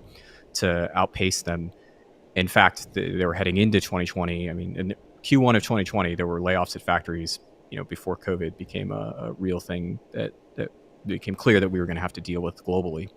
And so it wasn't like there was a bunch of extra tobacco being planted. There weren't a bunch of rollers being hired. In fact, they were being laid off, and then immigration issues in Nicaragua in particular, but also in Cuba for the Cuban cigar smokers meant that there were fewer experienced workers. There's a lot less tobacco, and demand has gone up. And the end result is a lot of cigars not being rolled, bunched properly, tobacco not being treated properly.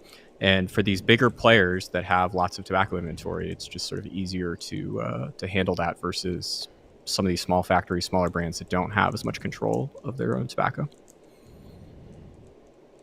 Yeah, very well. So I agree with the Plasencia comment, and I'm glad you actually mentioned that because, you've been around a lot longer than I have, but, in the several years I have been around, Plasencia has always been a company that I always felt checked all the boxes, so to speak, and especially with quality. And I think you're right. I mean, they're a vertically integrated company. The sky's the limit for them, and I think you keep seeing them push the envelope, like you said. And I don't see any reason why they can't continue to grow and grow and grow. Their portfolio continuing to grow. I could see them really, maybe not right away, but I could see them at some point going for the ultra premium. You're like one of the things I mentioned. I don't know. Maybe I didn't say it on the air, but we did notice in the last couple of years, companies starting to come out with these 3-digit price tags on some of their products. Rocky Patel's done it. They have a $100 cigar. Do they? Which one do they have? Yeah, they have the Alma de Fuego Ometepe that comes in the glass tube. Oh, that's right. I forgot about that I one. have one at home. I haven't smoked yet. I forgot about that. I fucked that one up. I forgot all about that one. So, I mean, yeah, but you know what? It just adds to what I was going to say is, they, like you were saying, continuing, to build on that and go after that market and kind of being able to control, or compete with, so to speak, the spectrum. And I agree with you. I think that I haven't had one of their cigars yet that was, iffy to me. I always find that everything's great with their stuff, and a lot of confidence in them as well. To Matt's comment, I think yes. I think the bigger companies, and kind of to what you were saying, Charlie. I mean, they do have the advantage. There was a lot of stuff that came out. You mentioned the Emissary. I actually wasn't a fan of that cigar. I guess I could have saved that for the second part, but I heard a lot of hype on that cigar. I smoked it, as did a couple other people I spoke with, and with that cigar, I got like a 50-50. I found people that either loved it or they didn't. Personally, I didn't love it, but it's all open for interpretation. Everyone's different. And I agree with Espinosa. I think you have to give them a lot of credit because, and Charlie, again, you've been covering longer than us. You've probably seen a lot more celebrity collabs.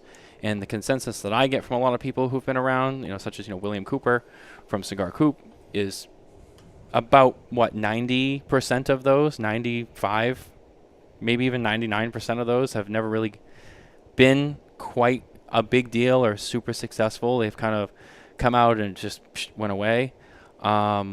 This Guy Fieri one seems to be taking off, like Matt was saying, and they're riding that wave, and I think they should take advantage of it.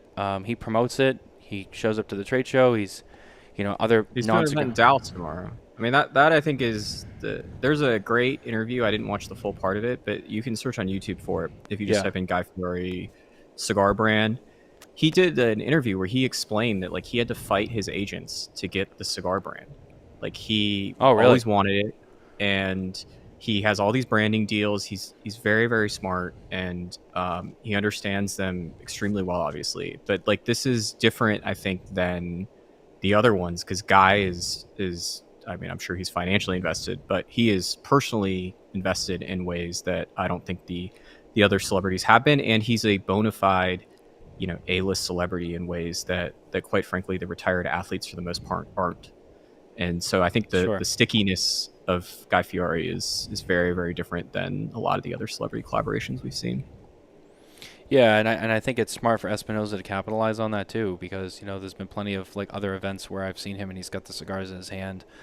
He's been on some major news platforms doing interviews or whatever, and he's got the cigars with them. He's talked about them. He's been at sporting events with the cigars. I mean, he's out there. He's like you said, an A-list celebrity. He's into it. He's vested into it, personally and financially, but he's into it and he's pushing for it, and that helps. And there's a lot of people who probably wouldn't, know that he's a cigar smoker or whatever, and now it's becoming more prevalent, and he's pushing that out there, and being a trendsetter, so to speak. I mean, there's people that probably wouldn't smoke a cigar just on their own, but they really like him, and they see how much he's into it. Now they're like, oh, I don't know, I got to try this, and potentially bringing in some new customers.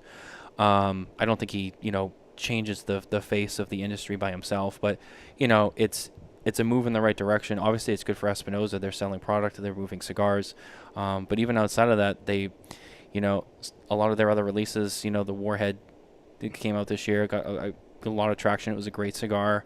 As a whole, including that, yeah, I agree. I think Espinosa had a very good year. And I think they were one of the better companies this year in terms of just everything they did. So I think they're on the right path as well. Pat, what do you think? Yeah, I think I would just echo what I heard. I mean, Espinosa is definitely. I mean, I was talking to you last week about releases this year. I think between the La Bamba and the Chef Special is probably within my top 5 for sure.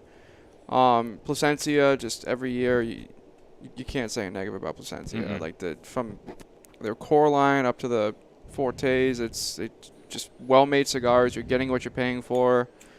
They have the following, whenever we get a shipment of Plasencia, we have to continue to stock it because it sells, whether it's the $8 SKUs, whether it's the $25 SKUs. The new Atempe did sell well as well, even being at that price point. So they've just consistently done well. The only one I'll add is Rocky. I think the past couple years I've noticed with him that he's just been pushing out really, really good blends. And the gold label, especially this year, for the price point, what you're getting, it's very good. So I think Rocky's definitely on my list as well for companies that impressed me this year. Yeah, the last couple years, he's had some pretty good releases. I mean, I really liked the 60 when that came out. I agree with the gold label. I thought was really good. You know, I agree. I think the last couple of years he's put out some good stuff and, you know, packaged it well, promoted it well, and I agree. And then another one I'll add in there, just I guess because it's easy, is even though I don't think he had the loudest year he's had, you have to throw another bone to Steve because, you know, again, DTT is one of those brands where you talk to retailers and you go in there and they're like, boxes come in and they leave.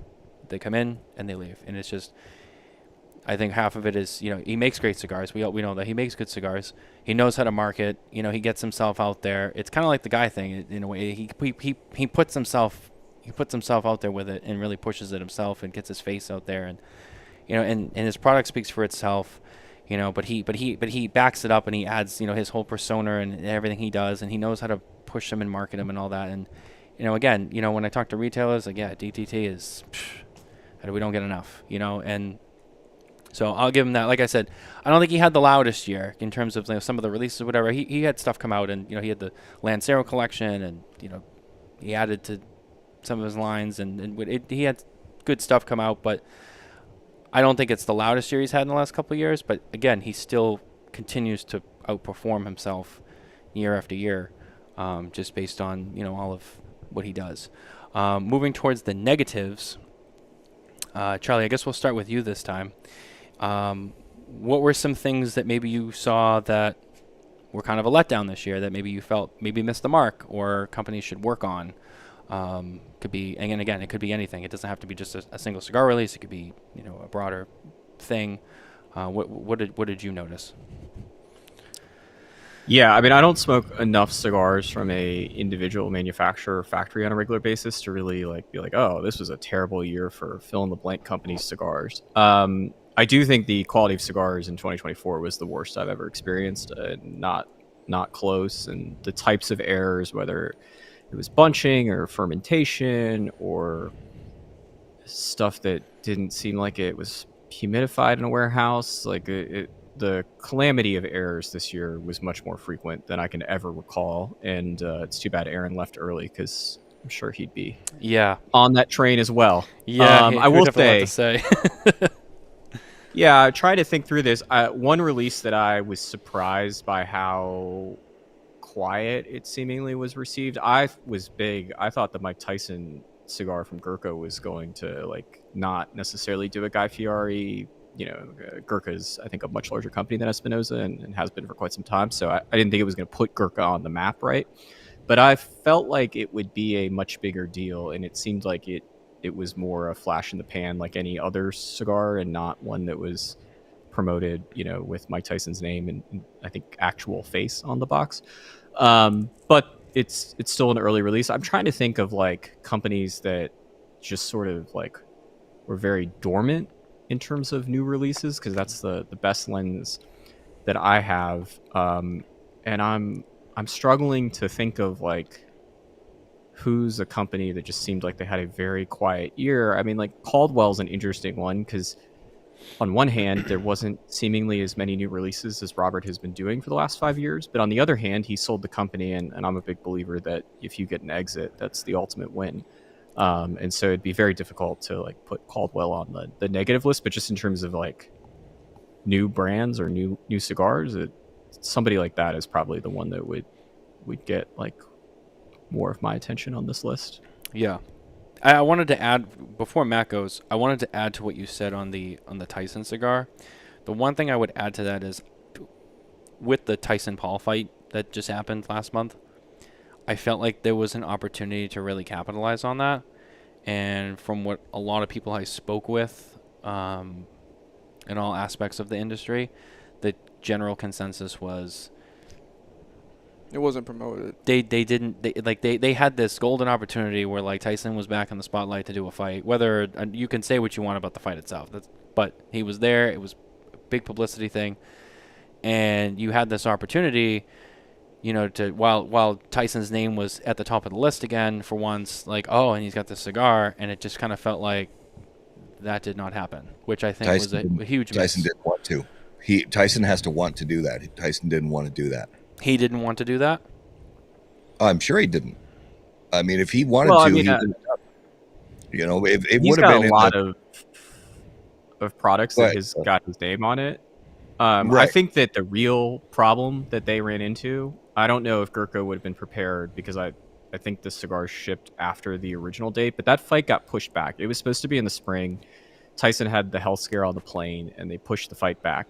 And they pushed it back into football season, and sports are a television show. And that was a very popular television show despite its buffering issues, but did monster numbers in terms of viewership. Unfortunately, it's very difficult to have a sporting event in the fall in the U.S. and really get much oxygen, because the NFL in college football or something like 90 to 95 of the top 100 most watched television shows in a given year are American football. Mm-hmm. Yeah. And Matt, what were you? I don't know if you finished your point there. Sorry. No, yeah, I was all done with that point. Oh, sorry. I mean, the idea that he was like going to go in cigar shops like Guy Fieri, that wasn't going to happen. But he was at TPE and he was at PCA, right? Yep. Yeah, he was there. Yep. Yeah, and that I think was kind of the extent of it. But I mean, I didn't see any retailers being like, "Hey, Mike Tyson, come to our lounge and watch the Tyson Paul fight," and and give you like that seemed like something that I would have expected. Just it's Mike Tyson, he's fighting again, like. But it maybe it did, and I just didn't see it. But I would have, if you told me when that cigar got announced. I mean, I remember when Patrick sort of found out that it was coming, and it was like, oh, like that's a huge deal. We don't get celebrities like Mike Tyson in this business all that often, and I thought it was going to be a much bigger deal, and it just sort of seemed like another cigar. Yeah.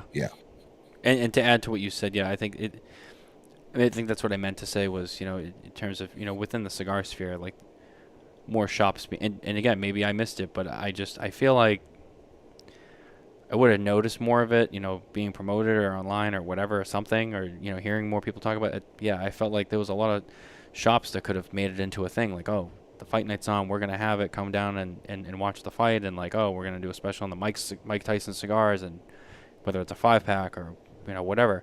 And I just felt like, shop-wise, that was another missed opportunity. Not saying it didn't happen anywhere. I'm sure there was a few shops who did, but I felt like it could have been more than whatever it ended up being. And yeah, you're right. Tyson's still a big name compared to, like you were saying, some like the retired athletes, which again he is kind of, but Mike's also kind of stands a little bit taller than a lot of those other athletes. And it's Mike Tyson, so it feels like a lump sum money grab. That there's the contract basically in a nutshell was something along the lines of, you can put my name and likeness on X amount of cigar boxes, and I'll come to the TPE trade show and I'll come to the PCA trade show. Now where's my check? Yeah. Goodbye. Thank you for your time. That was pretty much it. That's what it feels. Yeah. Because I don't think we're going to see him again. I don't think we're going to see another, round 2 cigar from Mike Tyson. Mike Gurkha, the new Tyson round 2. I don't think we're going to see that. I think it was a one and done money grab. Yeah. And Matt, did I ask you what you had for negatives? I know you had something that you mentioned before that when you were talking about Espinosa. Well, so Charlie mentioned dormant brands that have been that were quiet in 2024 and didn't really do anything new or attention grabbing. The first brand that came to my mind was Illusione. 2024 was quiet for them, and I don't necessarily think that's a bad thing, but I also know that it's not a good thing. You know, any company can benefit from more social media presence, more drive, more big events, more uh, you know, releases that are going to be releases that are going to show up on the consensus on Halfwheel. You know, that's more and more these days. That's it just feels like Illusione was one of those dormant brands this year. One brand that not only was I not pleased with their releases this year, and this is a brand that I've been a fan of for a long time, but the last few years I've seen trouble brewing, and that's Aganorsa Leaf. I've not been thrilled with quality on that, from that standpoint, and I think there's so much potential there. And I think things were going really, really well. And the last 2, maybe 3 years, it just feels like quality has been a problem. And the other one is a big company, but it's not really a quality concern with their products, because I think the products that I've bought this year that were newer releases and even, core line stuff has still been great, but I'm not sure about the direction, I guess, of the company. So it gives me a little concern. I'm not like worried, but I'm wondering what the hell's going on, and that's Davidoff. That's what I was going to say. Yeah. It's I'm just not sure what it is they want to do. Specifically, I'm talking about the U.S. market, because that's the market that I work in and smoke in, and I just don't know what's going on with the direction and with the vision for the premium cigar brand of Davidoff. So I hope that they can, and it feels like an extension. What sort of the strangeness I feel from that brand this year feels like it's tied in as an extension of the last few years, starting with like what the fallout with the Kellners and with Eladio and things. I'm not sure what's going on with them, and I hope it turns around. I really do. Yeah, and I know they're fine. I mean, revenue wise, I know they're fine, but I just feel like they're such a storied brand. There's so much there that they can do and contribute to the cigar industry as a whole and cigar culture as a whole. And maybe they're just putting their focus in other areas right now instead of doing that. And I understand that, but I have it's a minor concern about them. Yeah. I was going to say Davidoff, just for a lot of the same reasons. They've also had some other staff departures, and they've, from people I talked to and some of my sources, like you said, they're not in trouble. I mean, it's Davidoff. I mean, they have a lot of money, but they're a global brand, and outside of the U.S., it sounds like they're doing well, and they're making some good moves and stuff like that. Capitalizing on, I think, some changes with Habanos, availability and quality and stuff like that, worldwide. Yeah, absolutely. In the United States. Europe and Asia, they're gangbusters. Yeah. Asia, yeah. They are taking advantage of the Habanos shift internationally, and they're also taking advantage of the investments that Davidoff made in Asia about a decade ago, specifically trying to have a pipeline to mainland China. And a good indication is whenever there's a limited edition from Davidoff, especially from Davidoff White Label, you just sort of see the announcement about how many boxes are earmarked for the U.S. And there were times in which that was more than 50%, and increasingly it is right around a third. And it's not because they're making fewer cigars. Like the Year of the Snake is the largest Zodiac series release, I think, to date.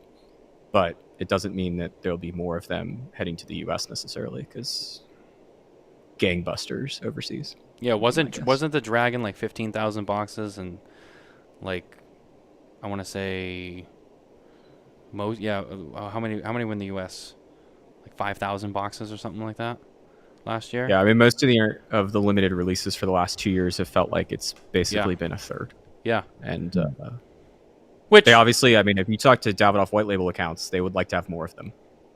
Which and the thing that I hear from retailers and other people, who are connected with Davidoff, is the feeling in the United States. On the flip side, is that Davidoff, a lot of retailers are not happy with them, and in addition to a lot of the things that Matt said, with people leaving and whatnot, a lot of the retailers in the U.S. that carry Davidoff and the white label appointed merchants and all that, they're less than happy right now with, like, for example, like what Charlie said, they're getting less of these products. And I think a lot of stores here were used to, getting a lot more. And now that pie is being shared elsewhere. And in addition to a lot of other, issues, I think that's a big one too, is, you're seeing less and less of the limited products. And there's a lot of stores in the U.S., which we all know plenty of them, that they do a lot of business with Davidoff. They're kind of like a Davidoff store without being a Davidoff store because of how much they do and how much they carry and they sell, and they do a lot of events, and they do Oro Blanco events and stuff like that. Like perfect example, Regency Cigar Emporium in Connecticut,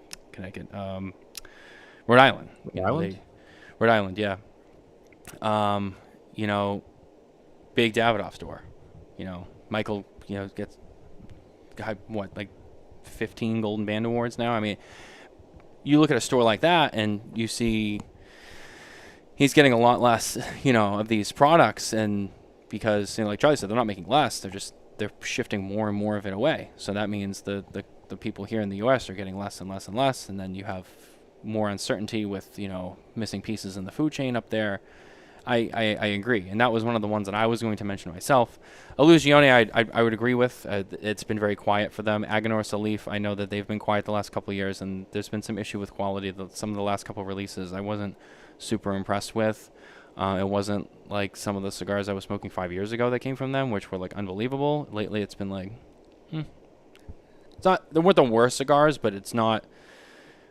It didn't have the level of excitement that I had smoking Aganorsa 5 years ago, when I'd be like, oh, this is delicious, this is great, this is wow, this tobacco, and I smoke stuff now, and I'm like, they have a couple of things that were decent, but for the most part, it's not anything I'm like, really getting excited and amped up for.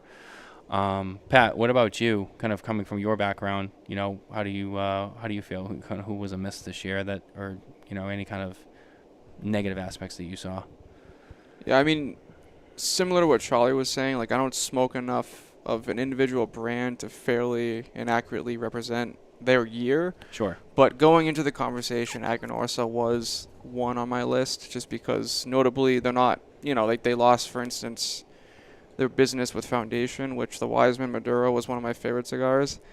So they no longer make that, but then also like the overall quality I found of their products, like I'd say more than half of what I smoke from Aganorsa, which they're typically in my rotation, have been construction issues, unfortunately. Even their newest releases. And so I'd say, and again, I've only been smoking 5 years, so I can't, like, my gauge with their performance isn't as large as you guys. But the only one that I'll add would be Room 101, Matt Booth. I think he's, in my opinion, slowing down this year. I think after the Johnny Tobacco knot last year, at least at the shop that I work at, it's slowing down a lot. Yeah, I've noticed that too. With the creativity.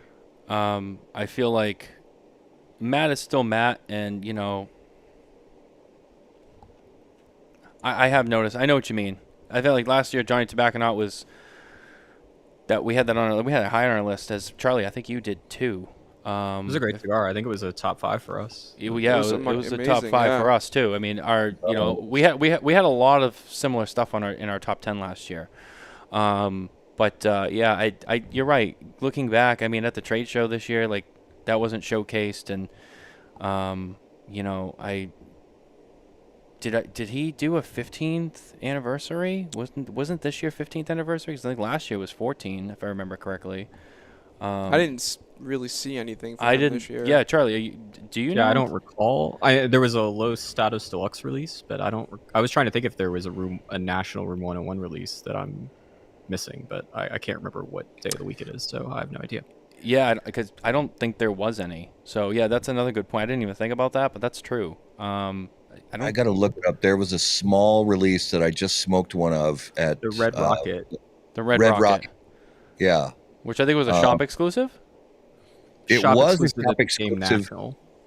Yeah, but then it ended Okay. up everywhere, and it was all right. It was fine. Yeah. I mean, I think I was going to mention this at the beginning of the show when we were talking about the trade show and new products. I think for the media folks and the people that are probably watching this, the thing that's tough, at least in my view now, is that the business is matured and the individual businesses have matured a lot. And so, like with Davidoff, I can totally understand if you're a Davidoff retailer and you're frustrated comparing what you see from Davidoff to 10 years ago. But also, everyone that was involved would tell you that what Davidoff was doing 10 years ago was not sustainable, and it wasn't meant to be the long-term plan where they were spending money rebranding Camacho. They basically did a mini Davidoff rebrand. They did the Avo rebrand. Like that was not going to be a long-term every year thing. And it's like Louisiana is the same story, right? Like they just came off of rebranding their whole portfolio. And you can't do that every year. But 10 years ago, that was not an uncommon thing or an uncommon practice. And I think now, especially for these medium-sized and larger companies, the bean counting is a lot more aggressive because they've learned that it's not necessarily about just recklessly spending money and hoping that something sticks. And so if you're Davidoff, I'm guessing the profit margins are way, way up. And, you're sitting there and going, okay, our retailer's number one complaint is that we don't have enough product. Like, do we really need to go rebrand Camacho again just for the sake of doing it, or making a splash for 6 months? And I think what I'm really waiting on is trying to figure out who's going to be the next brand, speaking of Illusione, that's going to take that big leap from 1 million, 1.5 million cigars and then going to 4 or 5 million cigars. And when I was first getting started in the business in 2010, we were in the midst of watching Illusione and Taiwahe, and Oscar, right, came about and just went from nothing to something substantial. And it just hasn't felt like we've seen that. You've seen brands like HVC and Cavalier that have grown from nothing and now have their own factories. And that's a massive accomplishment. And I do not want to demean that in any way. But on the other hand, HVC doesn't have a full-time national sales force. And the trajectory like Espinosa that went from, I guess not entirely nothing because it spun out of EO Brands, right? But there was a point when Eric had no reps and now he has a national sales team. And that path from zero to national sales team seemed like it was a lot shorter and it happened a lot quicker 10 years ago versus now. And I think some of that is just a realization that a lot of those costs are not necessary, especially if you're concerned about profit and not as concerned about top line revenue. I do have a question though, because I've talked way too much, but I'm curious to know your thoughts. So TAA moved from its typical date, late March, early April, to now it happened in the fall. And I don't mean to throw the William Cooper, who's not here, a bone, because I'm sure this would be a pet topic of his. Oh, yeah, he would get all excited. Do you guys feel like it seems like if anyone took like a big L between 23 and 24 in terms of how the media perceives them, it does not seem like TAA got anywhere near the attention that it did previously. Yes. It seems like it's been declining, but Yes. it definitely seems like this year was about as big of a nothing burger as I can recall. I think you were the only one, and I think you're the only one that covered their releases. Coop and I stopped covering their releases. Well, yeah, we're not doing sandwich reviews, unfortunately. Yeah. You didn't have a top 5 sandwich chains list? I mean, not. I'm not trying to shit on Coop. I actually think. No, I know. We may have gone overboard with it at this point, but yeah, I thought it was great. I've read way more Coop food reviews than I've read Coop cigar reviews. But they're pretty good. No, because yeah, he's taking it as you would expect. He's taking it very seriously, and God bless him, because I'm not gonna eat a big chicken, whatever the Big Mac chicken thing is. But I'm glad to see his thoughts on the matter and how crispy the lettuce is. But I'm curious about the TA thing, because it seemed like the PCA didn't necessarily suffer with its date change, but it does seem like TA got the short end of the stick. Yeah, I mean, for me, and I kind of echo what Coop would say, because we've had this conversation a lot, is in terms of TAA, look, the first thing is the TAA is not really big on media. You know, they don't want us at TAA. They don't, and the general feeling is that a lot of the manufacturers don't show the amount of effort promoting their TAA releases. There's a lot of them that don't. They don't talk about them. They don't, there's some we do. Oh, we're putting out a TA exclusive. That's great. But yeah, Charlie's right. There has been a decline, and I think it's because of the relationships, just the way that the manufacturers handle those releases. There's a lot of different things, and I think that a lot of media, such as myself, cigarcoop.com, we've stopped covering TAA releases for this reason. We also just feel like they just don't get enough traffic. A lot of people don't seem to have a lot of interest when those stories go out. Maybe when you go into a cigar store, Pat, you worked in a retail store. I know Kurt carries a good amount of TAA stuff. I'm pretty sure they're a member of TAA. So, yeah. But to me, and maybe people buy it, in your store, but the consensus I see from our traffic, what Cigar Coop has seen from their traffic, because, we've talked about it, it's at this point, it's not worth it.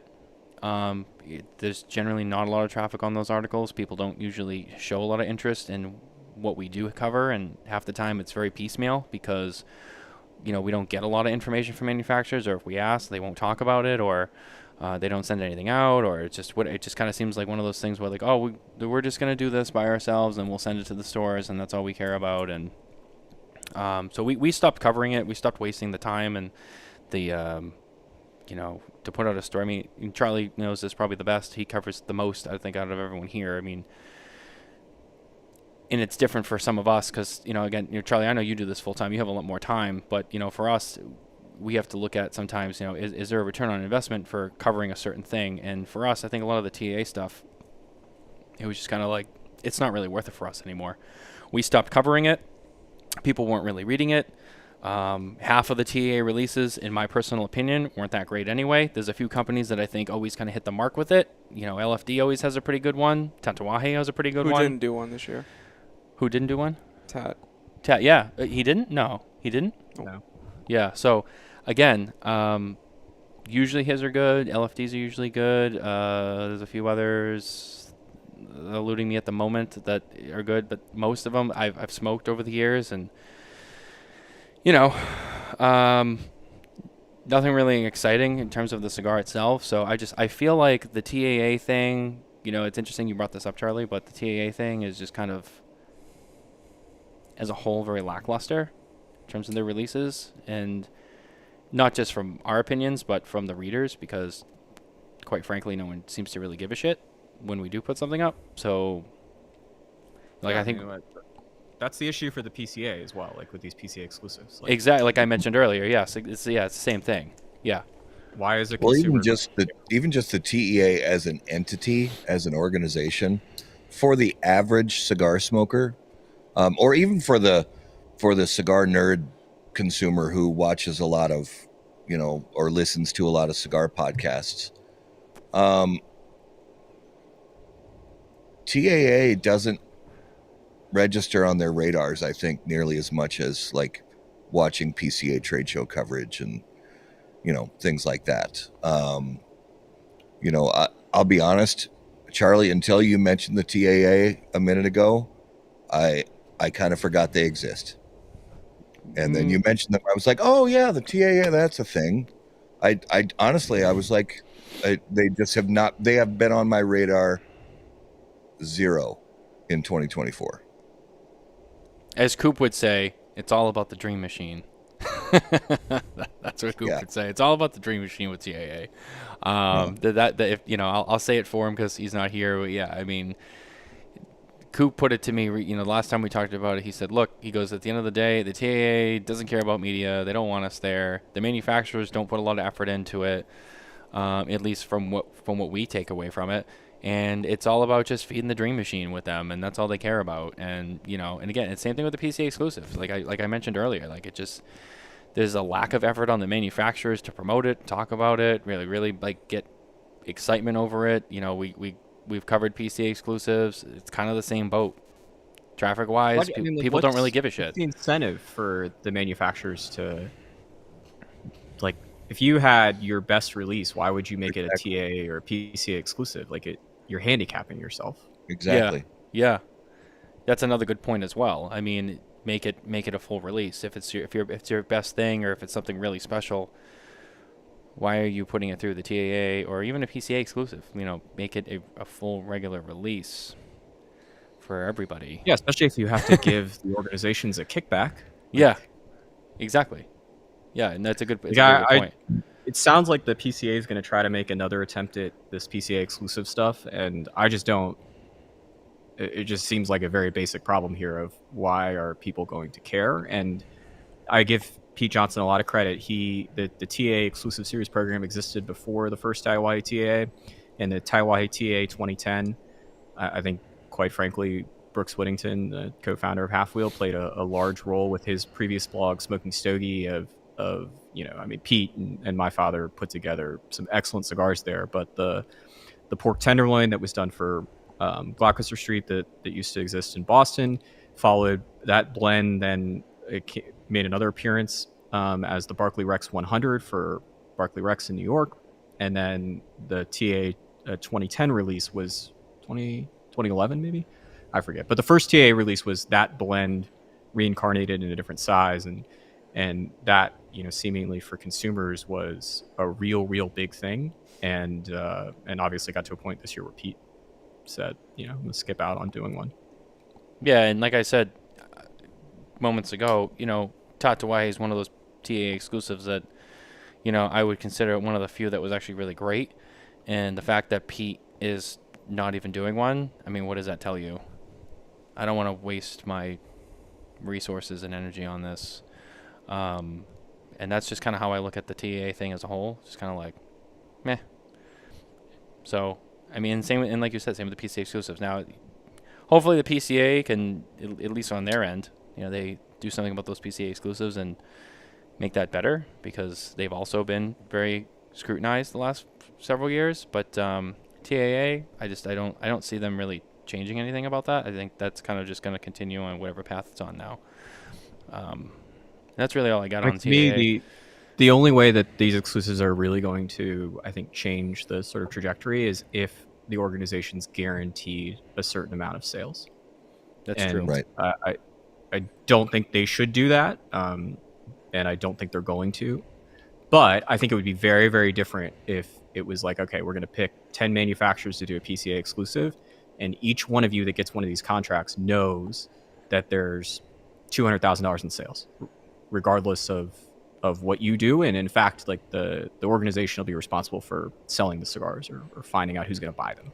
Right. But that's an insane amount of legwork for, I guess if it's $1 cigar, it's, it could be something. But regardless, it just seems like that seems very far-fetched. But if that was the case, then I think you'd have a bunch of manufacturers knocking at their door and also trying to make some really compelling products.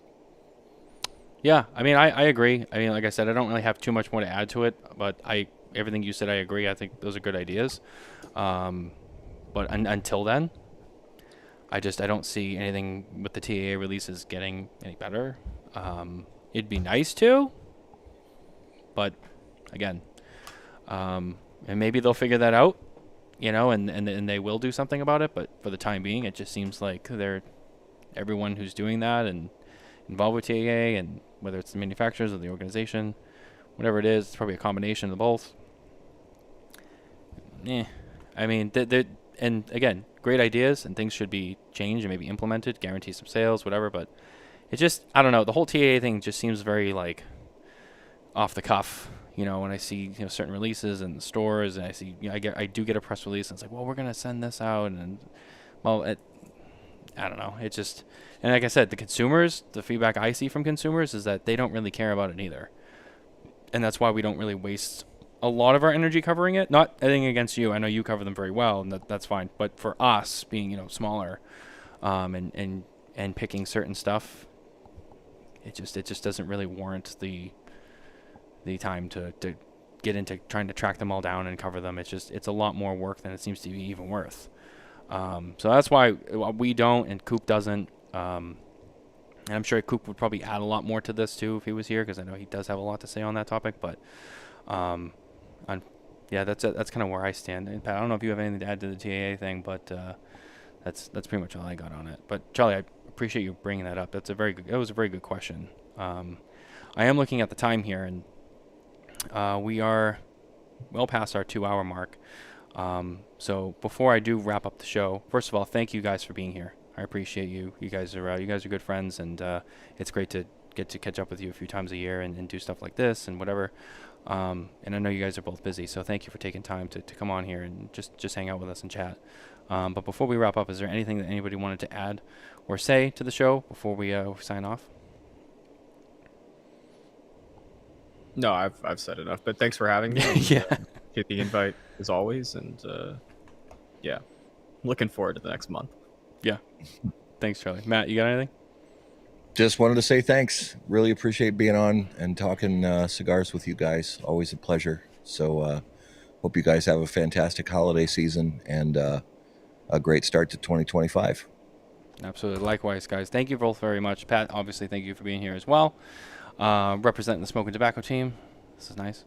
Guys, thank you for listening and watching with us tonight. Appreciate you guys being here. Don't forget to go to smokintabacco.com for more news, reviews, and updates from the cigar industry. You also can head over to How About That Cigar and, as always, halfwheel.com as well. That's going to do it for our show this week. There's no spare notes this weekend. We'll be back next weekend with spare notes, and we'll be back next week at our normal time once again for another episode of the Smokin Tabacco Show. Good night. We'll see you next